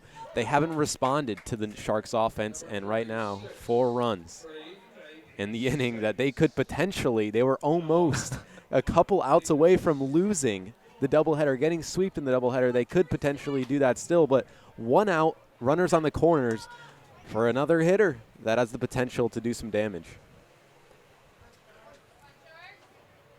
Here's Noah Martinez, Week 6 NECBL honorable recipient, who really found his own stride with a couple of blasts in a short amount of time. Just like Colton, who has his first 2 home runs in a 2-day stretch, Martinez picked up his first 3 in a two-game, 3-day stretch. 2 against the Danbury Westerners after his first, which came against the Bristol Blues.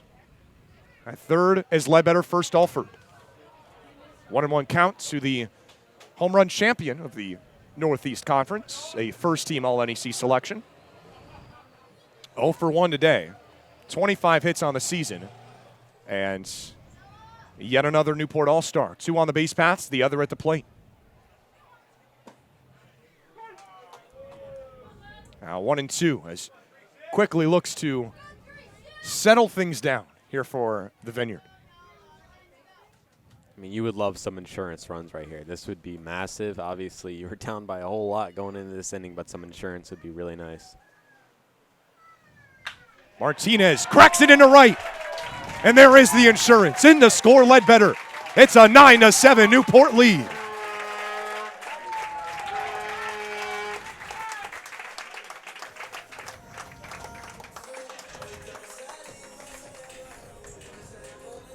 The definition of a rally. 5 runs here in the bottom of the 6th. Trailing by 3, now up by 2. And now it's Josh Kuroda-Grauer. It does not stop.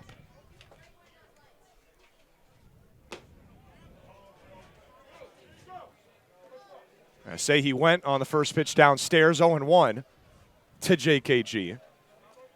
2-run shot back in the first. Made it a 4-0 Newport lead. That feels like a week ago with the way that this game's gone. Popped him up into shallow right field. Chambers, the new right fielder, moving in and able to make the catch. Runners stay at their bases. Slade at second. And Martinez at first. After yet another RBI for Noah Martinez, continuing to find that swing. And like you said, any run is massive against a Martha's Vineyard team that has rallied plenty in their own right, even just this afternoon. Exactly. Any more runs the Newport Gulls can get to help them seal this win with 3 outs in the top of the next inning would be huge, because this Sharks offense is lethal. Now it's up to Spencer Smith here with 2 away in the bottom of the 6th. Foul tipped into the mid of Bramley. Now Smith reached on an error. That is what began this inning. Gulls had batted around. 10th hitter of the inning. 2 away here in the home half of the 6th. 5 runs on the board for Newport after Martha's Vineyard put 3 in the top of this inning. Smith flies it back out of play, and will find the Newport Visitor Center.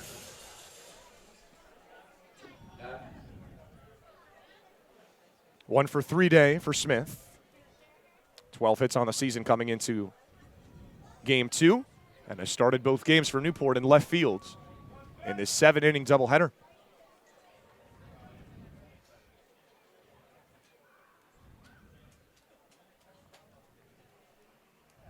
And the 0-2. Fastball hit into right center. That's another base hit. Here comes Alford. It goes all the way into the corner. Martinez behind him. Here's the throw. Not in time. Spencer Smith. A 2 RBI double. And the wheels have fallen off. The floodgates have opened. 7-run inning for Newport. 11-7 the score. I mean, as Jake Burley said, and the Gulls are flying. They are flying high right now. 7 runs in 1 inning for the Newport Gulls in the blink of an eye. Well, hitting is contagious. Isn't that what they say? 7-run inning. Unbelievable. Newport had, you do the math, through the first 12 innings of this doubleheader, the Gulls had 9 runs. How about 7 in just 1 inning's time? And Jay Mendez is making a call to the bullpen. That does it. Newport. And they didn't just go after anyone. They went after an NECBL All-Star and struck for a touchdown here in the bottom of the 6th. Newport 11, Martha's Vineyard 7. I'll be right back with a new Sharks pitcher when we return.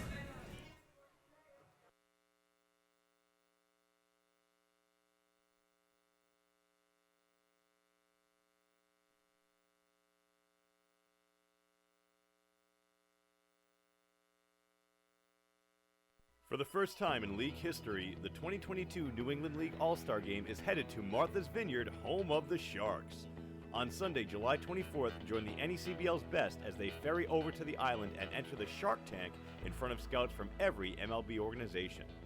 Visit asg22.necbl.com for more information. And don't forget to make your ferry reservation at steamshipauthority.com. Fans, the NECBL's broadcast network brings all of the action right to your home every night. Available on your desktop, laptop, mobile device, as well as your Apple TV, Roku, Amazon Fire TV, or Android TV device. Enjoy single-day passes for just $8, purchase a weekly subscription for $20, a monthly pass for $40, or an all-season pass for $80. Head to watch.necbl.com for more information and for a full streaming schedule.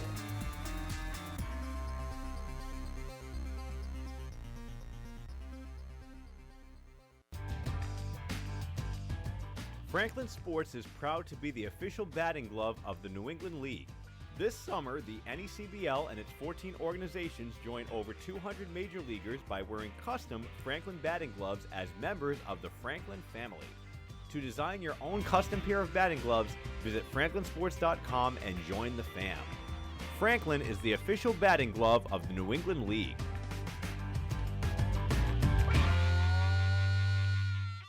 The Newport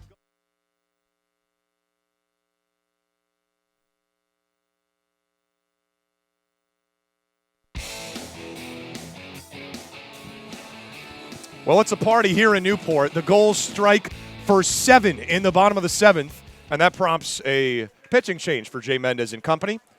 Handing things over to the third reliever of the night. It's the righty Ben Wiegman. Yeah, Wiegman out of Louisville, a really good right-handed arm.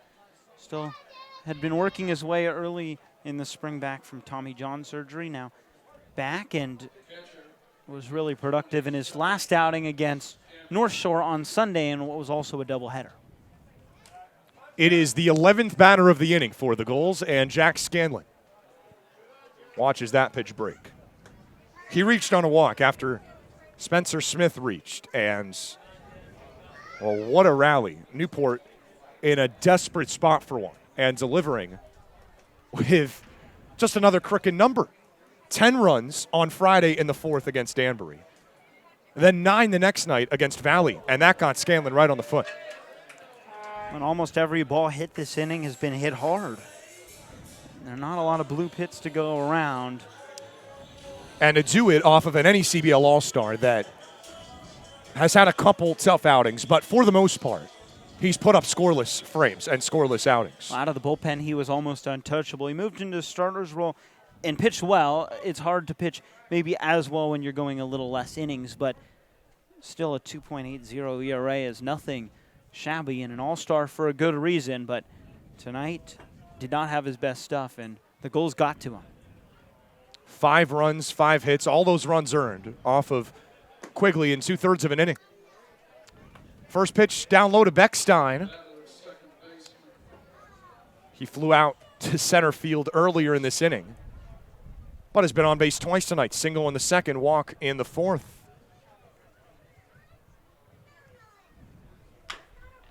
On the ground to 3rd. Will it stay fair? It just barely does not. And nearly a play for Crossan before it went to the left side of the bag. That might have been trouble had it stayed fair. That ball skipped high. Remind you of North Shore's Fraser Field where the turf can bounce high, but just hit the dirt and took a big hop up. 2 on here with 2 out. 7 across for Newport in the 6th. Now all of a sudden, 3 outs away from a much-needed victory here in Game 2 of this 7-inning doubleheader with the 2nd place Martha's Vineyard Sharks. Beckstein gets a piece of it, now 1-2. Sharks took Game 1 by an 8-5 final. comeback effort. Goals were up 5-3. 5 unanswered runs. And after a Vineyard rally to extend a lead to 3 here in Game 2, 7 unanswered runs for Newport. It has been a back-and-forth battle in both of these games between two of the NECBL's elite. Smacked on the ground to Jackson. High throw, it's over the head of the first baseman, Franco. Another run will touch home as Smith is in to score. That gets in the left, and Scanlon will hold. This marathon of an inning continues. It's 12-7 Newport. I mean, every break is going Newport's way right now. I mean, they can't do no wrong. They can do no wrong. And as you see the replay, just an unfortunate throw. I mean, it looks pretty routine and just throws it over the first baseman, and Newport gets yet another insurance run. Every run massive, and, well, the floodgates have more than opened. It's 8 runs for Newport. And again, remarkably, if you just look at this last week, this is the 3rd game that Newport has had an inning of 8 runs or more. That's remarkable just to say that out loud. This is a bit of a different situation. That was a 15-run win and then a 19-run win. This is to try to complete a come-from-behind effort and get a win against the Sharks. On the ground off the bat of Farquhar, fielded by Gonzalez, and there is finally the end of the inning. 8 runs for the Newport Gulls. What a bottom of the 6th inning. Gulls 12, Sharks 7, as we head to the top of the 7th, Game 2 of the 7-inning doubleheader.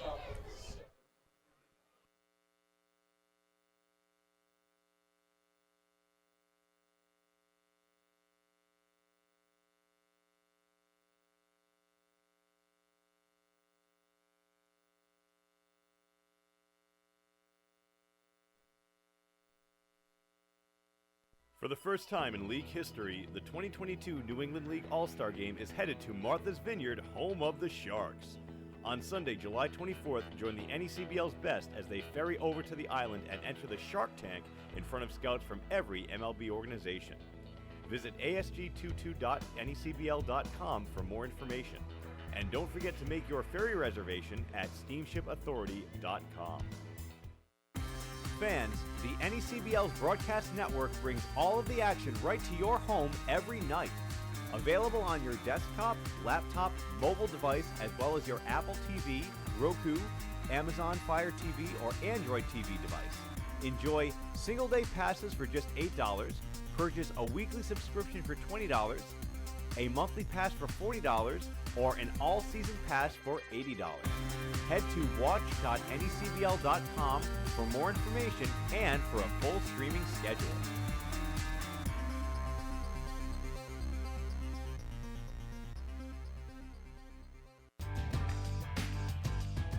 Franklin Sports is proud to be the official batting glove of the New England League. This summer, the NECBL and its 14 organizations join over 200 major leaguers by wearing custom Franklin batting gloves as members of the Franklin family. To design your own custom pair of batting gloves, visit franklinsports.com and join the fam. Franklin is the official batting glove of the New England League.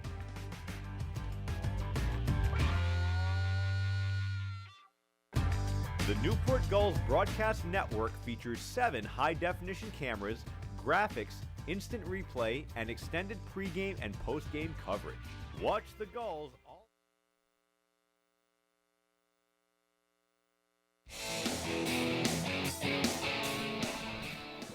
Last hope for the Martha's Vineyard Sharks. This game has been turned on its head.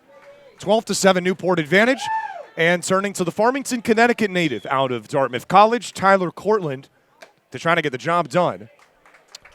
And he'll be challenged with Michael Snyder, Dorian Gonzalez, Marcus Franco. 4, 5, and 6.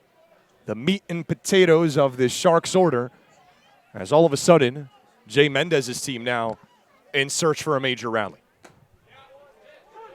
In for a strike. Not an easy guy to retire. He's been retired once throughout this entire doubleheader, spanning now nearly 14 innings. 3 for 3 in game 1. then added 2 more doubles in Game 2 for good measure. Before he was finally retired, thanks to a great all-around play on the infield by Josh Grota-Grauer and Noah Martinez. It tends to take a lot to take down Michael Snyder, but just fun to watch him play this summer. 40 hits on the summer, just 98 at-bats. He goes down by way of the K. Tyler Cortland. And that is how you start the 7th, out number 1.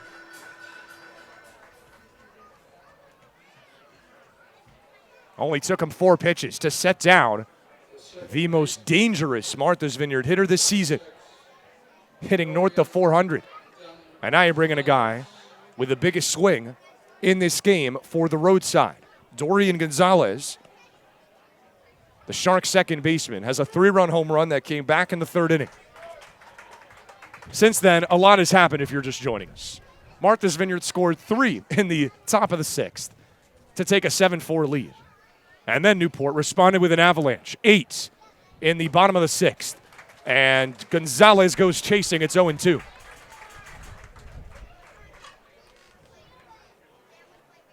The NECBL All-Star just trying to spark a rally here. Down to their final 2 outs. And slaps it foul.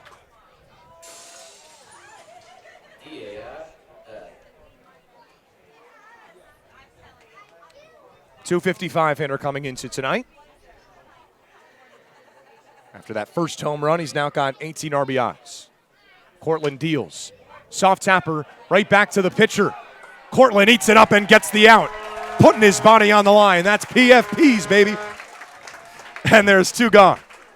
It's the way to eat it. It's the way to eat it. Got to do anything to keep that ball in front of you and just gets a nice second out. And boy, what do you think of it? Newport Gulls are 1 out away for winning this ball game. And just a couple innings ago, we were thinking the Sharks were about to win their 9th game in a row.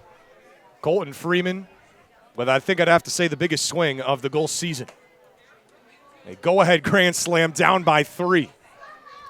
And then 4 more runs to follow. It is Marcus Franco. He is the final hope for Martha's Vineyard. The Gulls an out away. 1 for 2 day for Franco as that pitch skips out and away. Now a 2-0 count. Cortland, 10 innings on the season, has been stellar for Newport. Just 2 earned runs, 10 strikeouts, and a walk. Comes out to a 1.80 ERA. Now a 2-1 count. This Gulls crowd is stuck around just past the 9 o'clock hour.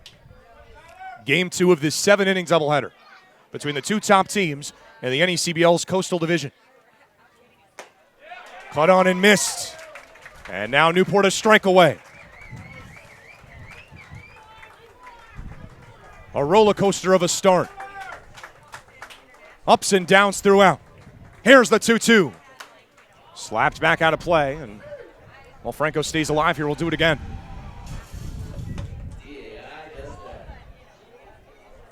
Wind gusting in, everybody on the edge of their seat. It'd be a massive win for Newport. Trying to stay in first in the Coastal. And the 2-2 again. Flying back out of play, nearly an identically hit baseball.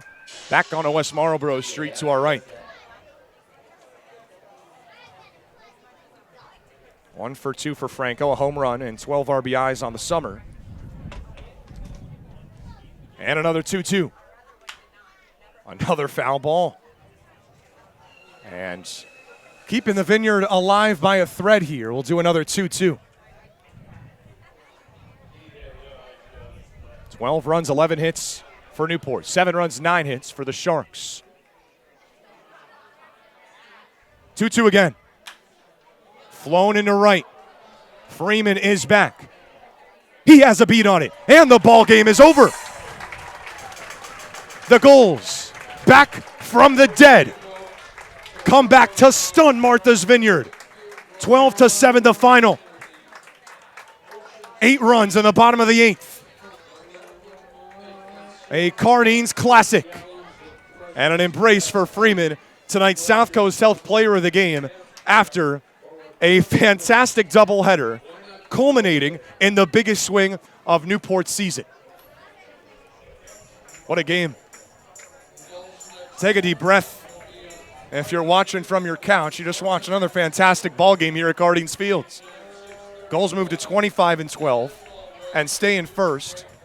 And the Sharks, Eli, fall to 23-14 on just a remarkable day of baseball. These two teams split a doubleheader and just a couple of games to remember. I mean, these teams seemingly have produced that since 2019. We've just watched good game after good game. Sharks got game 1. Newport got game 2.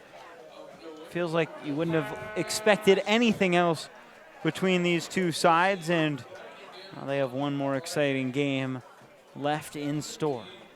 3-2 the season series advantage to Newport. Martha's Vineyard can knot that up. There's just one matchup left. That is on Tuesday.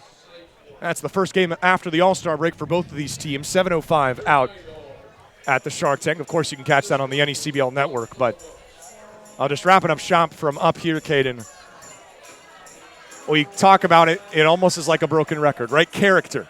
That's what Newport does, and putting together its biggest inning of the season with a Colton Freeman grand slam. It was just an unbelievable moment. The moment of the year for the Newport Gulls. Just a few innings earlier, it could have been an omen of those Gulls flying around. They left, but they were here. The Gulls are still here, and as they group in a huddle right now, I can't imagine the electricity in that. This win has to be a massive morale boost. If they had lost this game, it would have been really tough to take in, but the way they won it, that's exactly what it is. Come from behind. It doesn't matter what inning it is. It doesn't matter how many runs they're down. The Newport Gulls are never dead.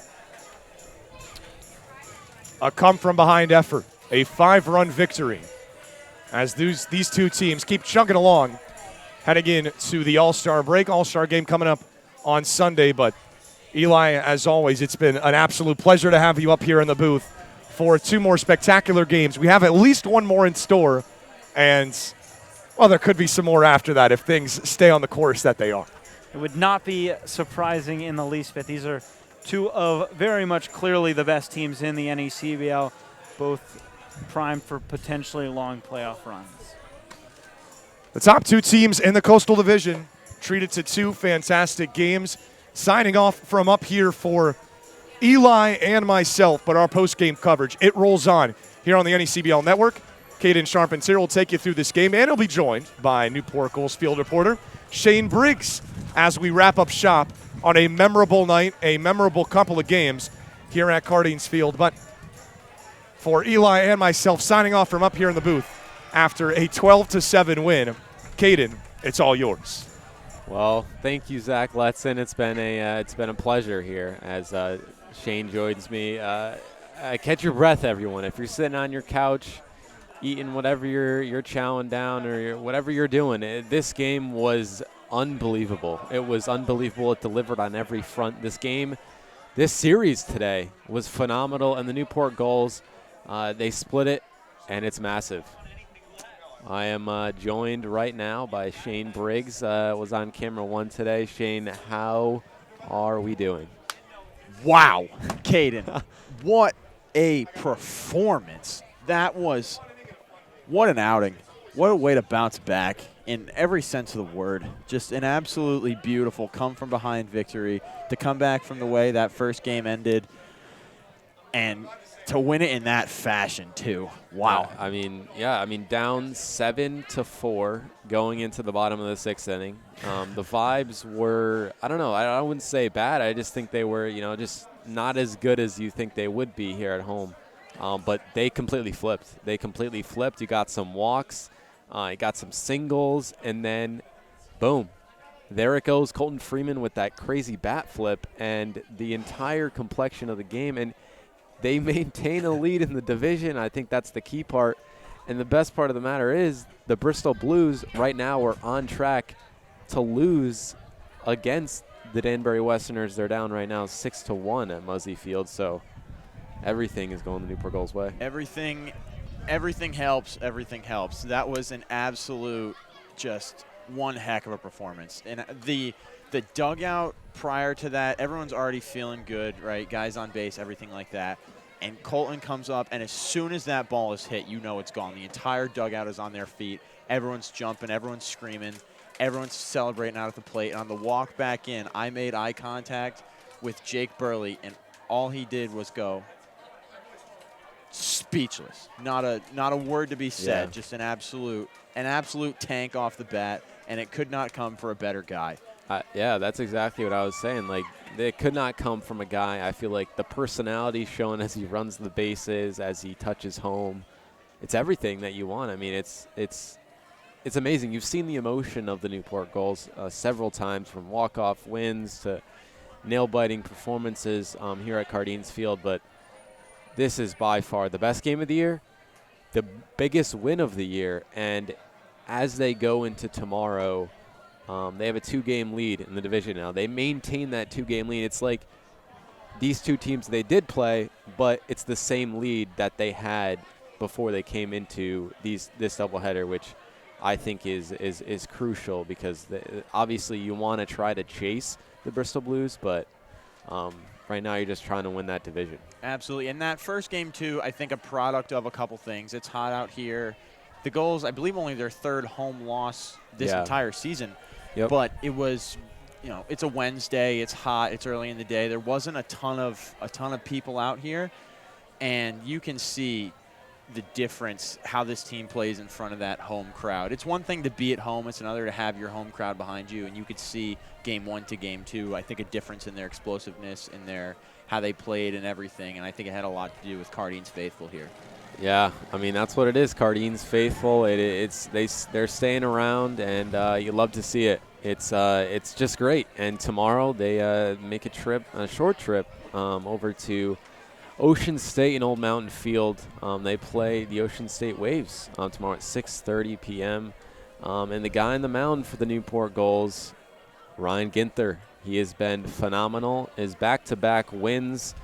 He has a shutout, or basically a hitless inning streak of 9, a shutout inning streak of 10 right now for Ryan Ginther. He's been phenomenal. Another guy you want on the mound. Absolutely. And I think we've said just about as much as we can about Colton Freeman, and player of the game. We're going to be hearing from him and lead broadcaster Zach Letson in a bit. But do you want to wrap up with one last score check around the league, and then we'll send it down to them? We could do a little bit of that, but I know you said the Blues are currently the trailing. Blues which right would bode now well are for trailing. us here. Top of the 9th inning. The Danbury Westerns have a 7-1. They just extended their lead to 7-1. Dodd Stadium over there, Scooney Nation is losing to the Waves 7-4. That's in the bottom of the 8th. The Valley Blue Sox looks like they're going to snap their 5-game losing streak. Actually, they're up 7-1 on the Steeple Cats. The Navigators, they're finally getting back in that win column. You love to see that. And then the Winnipesaukee Muskrats, they split a doubleheader with the Mountaineers, which may not seem, all too, change the complexion of the playoffs, but the Mountaineers, that's their 7th loss of the season. I mean, I'm not saying it's possible that a potential team could pass them, but looks like the Blues are going to go to 10 losses. The Gulls will be 2 games behind the Bristol Blues heading into tomorrow, and anything can happen. Anything can happen. Obviously, the Gulls don't play Bristol again, but the matchup on Saturday, the best team in the NECBL is coming to Cardines Field, coming here to play I think is going to be a great game. Obviously, it's a 3 o'clock start, but yeah, absolutely. An exciting day to look forward to for a lot of reasons, both on the docket and off the docket. We have a lot of fun things planned. That as our Volunteer Appreciation Day as well as our Intern Day. So something that me, you, and a bunch of the other interns are definitely looking forward to. Yeah. A Saturday afternoon game, which is the one and only, I believe, that we'll be treated to here at Cardines. Yep. So a nice change of pace, something that I think will be a lot of fun and get a lot of engagement from the fans. And, I mean, how could you not love 2 of the top 3 teams in the entire league going at it here at Cardines on a Saturday? I don't think you can ask for much more than that. You really can't. You were treated to a top 4 matchup today, and you were not disappointed. You have the Dartmouth guy hitting the go-ahead grand slam, and then you have his Dartmouth teammate shutting the door in the bottom of the inning, and just a crazy turn of events of the Newport Gulls, and you see just Colton Freeman is now getting swarmed with fans trying to get his autograph, which is pretty funny. Good baseball player, better guy out there signing autographs for an entire armada of kids. I believe I even saw him signing a bat a minute ago. Look at that. Yeah. I mean, he's we can't say enough nice things about him as a person. You guys got to hear from him firsthand up here in the booth. He's an absolute treat to be around. Yeah. And it could not have happened 2 and 4 a better guy. Yeah. We had Jake Briley up in the booth tonight, and it was really funny as well. Another great guy, another amazing part of this Newport Gulls team. Just talking about his time in the bullpen today, a bunch of other. There was a lot of goals out on the field today. I feel like maybe that kind of helped them. And Burley in that resting catcher spot is such an interesting position that not a lot of people get to hear about or even have a ton of insight on, because even on a day that you're not starting as a catcher, there's still so much that goes into keeping guys warm in the bullpen and things you have to do. So that must have been a cool perspective for you guys to get. Yeah, no, it's definitely true. I just keep coming back to, I feel like this is the most goals or seagulls that I've seen here at Cardines Field this summer. The Gulls were out tonight. And it happened. Cardines magic, the Newport Gulls created some magic, and maybe it's kind of ironic the fact that we saw the most actual goals here today. But, I mean, there's still a lot of people here out on the field right now. I think a lot of people are still shocked. They're still just kind of trying to process this. But if you're the Sharks, on the other side of it, it's gut-wrenching, because you had a sweep of the Newport Gulls. It doesn't happen. It does not happen. And you had the lead. You had the division lead right there. It's up for grabs, and it just gets snatched away from you in the blink of an eye. But, I mean, crazy game, Shane. Absolutely. I believe that is all we have, and it looks like Colton's line is finally starting to dwindle down. So I believe we'll send y'all to a quick break before Zach gets him for the Player of the Game break. Yeah. Player of the Game interview, excuse me. But yeah, Caden, take it away. Yeah, I think Colton's actually still signing autographs. I don't know when we'll kill some more time so Zach can get it. But yeah, it's obviously you got Ginther on the mound going tomorrow. Then you have a Friday game against the Mystic Schooners here at Cardines Field, and then that's another big game. You got Shane Briggs in the booth for that one, so that you should probably tune into that. And then Saturday against Vermont, you're playing the Sharks again on the road on Tuesday, and then Wednesday you're back here against the Navigators. You're going Thursday against the Schooners, and then you close out the regular season against the Waves, a potential first-round matchup. We don't know how it's all going to unfold. A lot of baseball left, but there's still a lot of baseball, and a lot of games with implications too. A lot of games that can go a lot of different ways. That can change a lot of different things. 100% true. Boy, is it fun to fantasize. It is. That's the best thing about sports. It is. I think the best thing. I totally agree. I think just talking about the goal, potentially getting that first-round bye. It's so big. Especially avoiding a win or go home, because anything can happen. Probably the opposing team's going to throw their best pitcher. You don't really know what's going to happen. There could be some weird implications. I don't know. It's a one game. That's what I love about baseball playoffs. Is it's unlike any other playoff where you get best of X, Y, and Z series, but you also get those one-offs, and those one-offs can be some of the craziest, most entertaining games. Yeah, no, that's 100% true. I mean, you got the best out of 3 for the semifinals and the championship series, but the wild card series, you got basically win or go home, and Newport could be in that situation, but it looks like if they keep this going, they keep this momentum, which, I mean, I can't imagine how much momentum they got, how much motivation, the morale, the team. Sorry to interrupt. Colton Freeman's currently signing a croc. He's signing a croc. I mean, electric stuff down there.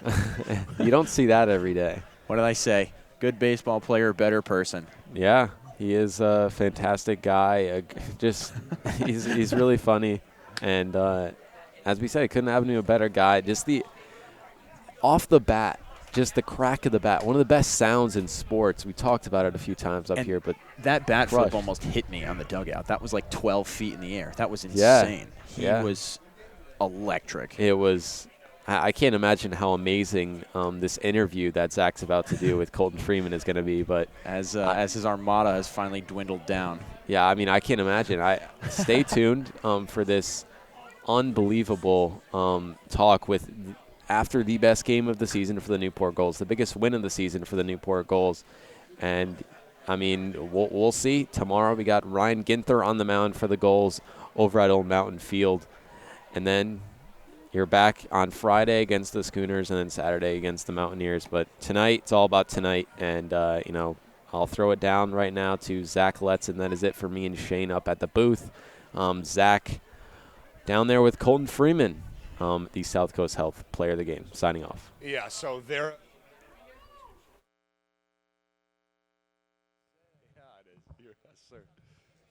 All right.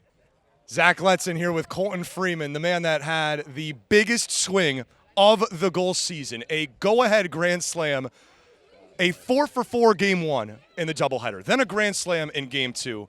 Take me through your emotions through that moment, a bat flip to remember and a swing to remember for you, Colton. Zach, it looks like you've had a long night, so I'm going to take this for myself. That was the most ridiculous day of baseball I've ever played. I hope to replicate that every time I play. I genuinely have no words. I didn't stop shaking until I started signing autographs for kids. You're a man of the people. You were signing autographs. Everyone here to see Colton Freeman.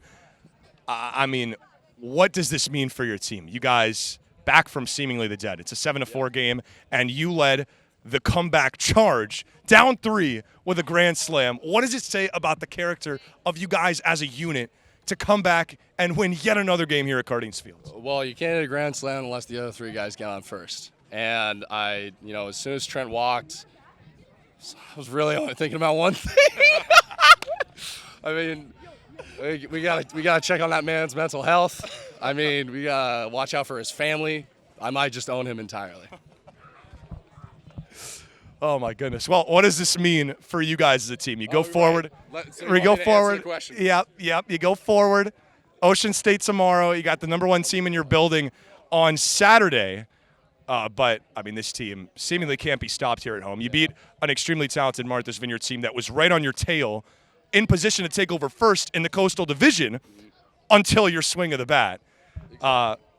Has that bat landed, by the way? I know you flipped it pretty high. It hasn't. So that bat flip is courtesy of Cade Kretschmar, Ivy League Player of the Year last year for Dartmouth. And he did a similar thing against Cornell, grabbed the top of the bat, and just threw that bat like a baton as high as he could. As far as what it means to the team, I mean, we just have a bunch of group of committed guys. We genuinely want to be here. We want to play for each other. When a pitcher gets on the mound, I want to play behind them. When they get down in the count, when we're down 7-4, I want to be him. I want to be that guy. I want to get us back in the game. I want to be here as long as possible. I love Newport and I love this team. Well, you were him today, Colton. 4-for-4 in game one, a grand slam to put Newport on top in game two. The Gulls go on to win it 12-7. Colton, electric as always. Thanks for the time. Thank you so much, Zach. All right, the Gulls get it done, winning 12-7 in game two, and split this doubleheader today with the Martha's Vineyard Sharks. Gulls are back in action tomorrow on Wakefield against the Ocean State Waves, and right back here Saturday to face the Mystic Schooners at 6:35 p.m. Well, for Eli Kleiman in the booth, and for Caden Charpentier, Shane Briggs, everyone that makes our broadcast operation happen, Tom Lima touching all the buttons downstairs, I'm Zach Letson signing off after a wild Wednesday for baseball. Gulls come out on top in game two by a final of 12-7.